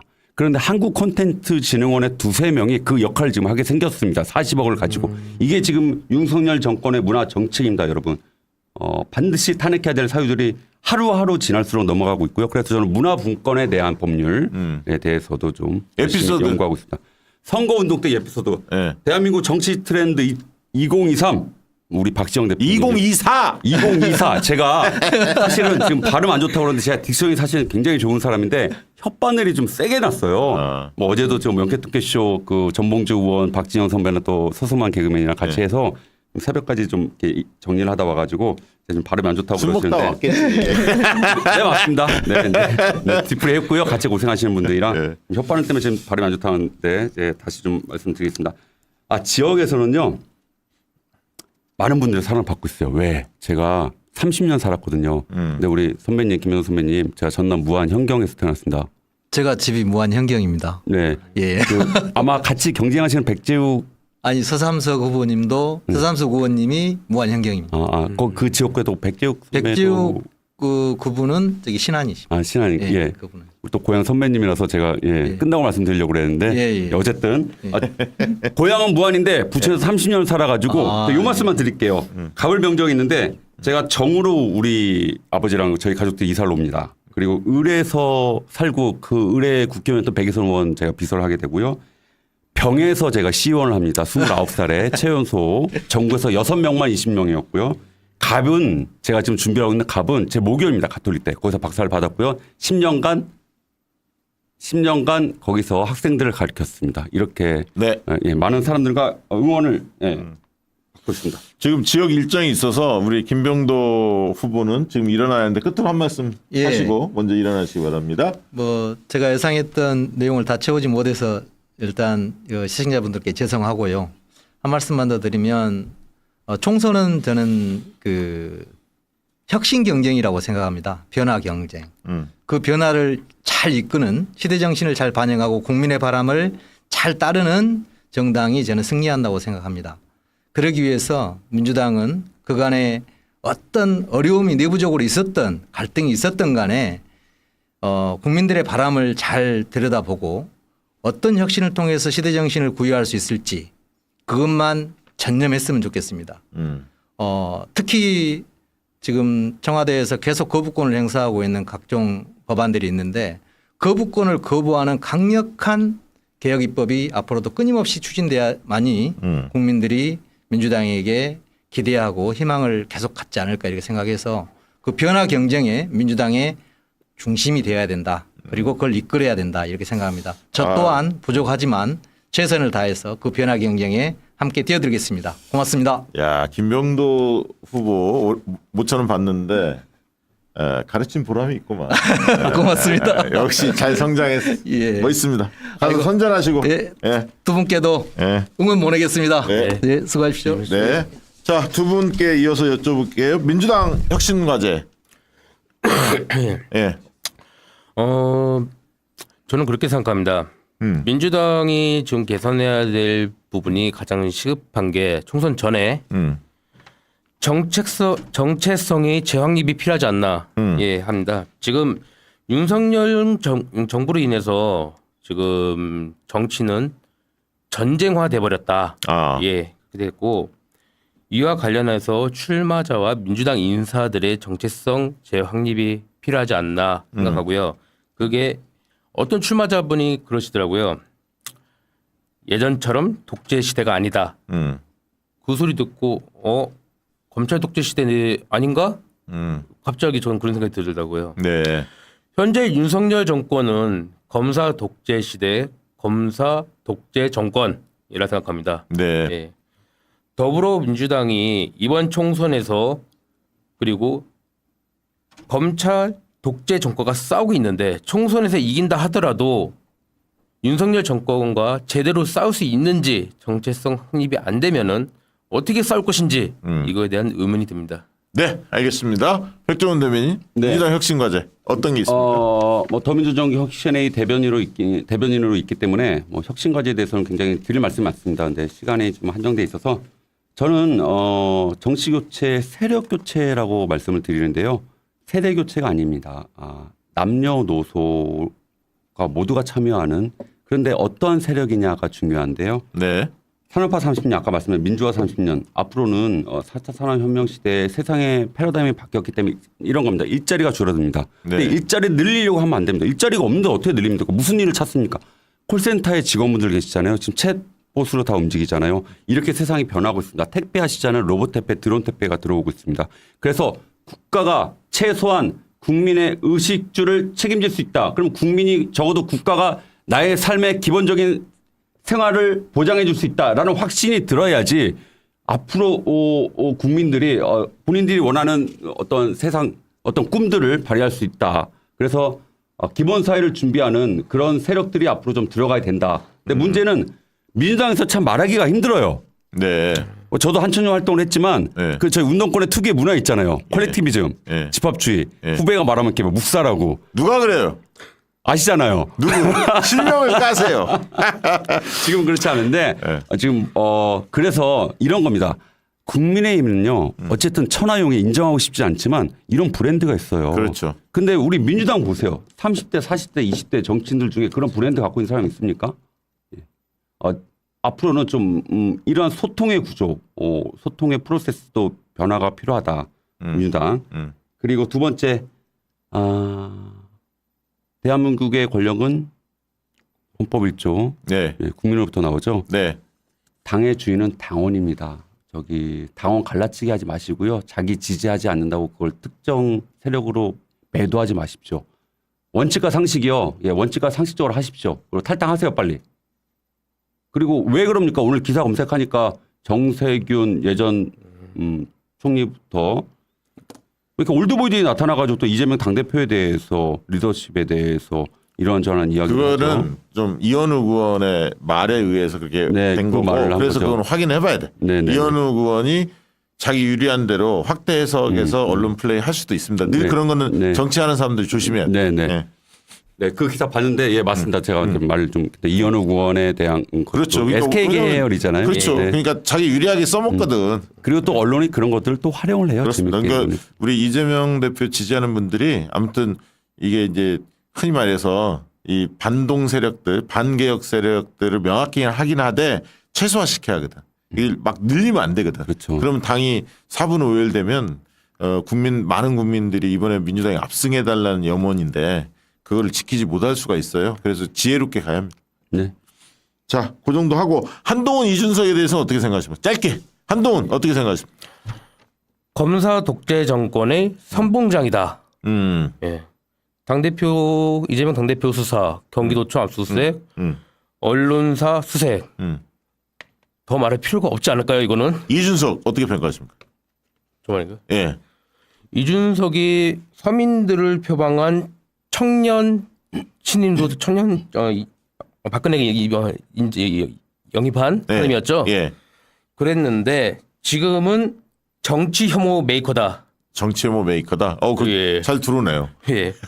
뭐 정치인은 국민 통합을 목적으로 해야 된다고 생각합니다. 네. 그중에 하나의 덕목이고요. 그런데 김대중 대통령, 노무현 전 대통령님께서도 말씀하셨고 이재명 당대표님도 말씀하셨습니다. 국민 통합은 해야 된다. 그런데 지난 대선부터 이준석이 어떻게 했습니까? 갈라치기, 막말 아니면 말자식의 발언. 이거는 정치 혐오를 일으키고 정치 혐오는 국민들의 정치 외면으로 가고 이 외면은 모든 피해가 국민 스스로에게 옵니다. 그렇기 때문에 이거는 지양돼야 된다. 아까 정치 혐오의 메이커. 메이커. 정치 혐오 메이커. 정치 혐오 메이커. 좋습니다. 백종원 대변인, 네. 한동훈 이준석 어떻게 평가하십니까? 히틀러 옆에 게벨스가 있잖아요. 네. 윤석열 옆에 한동훈이 있다고 생각합니다. 히틀러가 사라지면 게벨스도 사라졌죠. 역사가 네. 증명했죠. 윤석열이 사라지면 한동훈도 사라질 겁니다. 문제는 한동훈을 즉각 탄핵을 해야 된다는 겁니다. 윤석열과 한동훈의 싱크로율을 올려서 탄핵을 시켜야 되는데 한동훈이 총선에 나가서 선거운동 과정에서 윤석열 정권을 비판하죠. 거짓 비판. 그리고 국민의힘이 일정 부분 선방을 한 다음에 윤석열 탄핵에 대해서 이제 방어를 하겠죠. 의석수를 가지고. 여러분 이 거짓 선동에 놀아나면 안 됩니다. 그래서 민주당은 한동훈 장관을 즉각 탄핵하라 이렇게 주장하고 싶습니다. 이준석. 헛똑똑이라고 제가 말씀드리는데요. 하버드대 뭐 학벌에 대해서는 저는 그런 편견이 없는데 이분은 모르겠어요.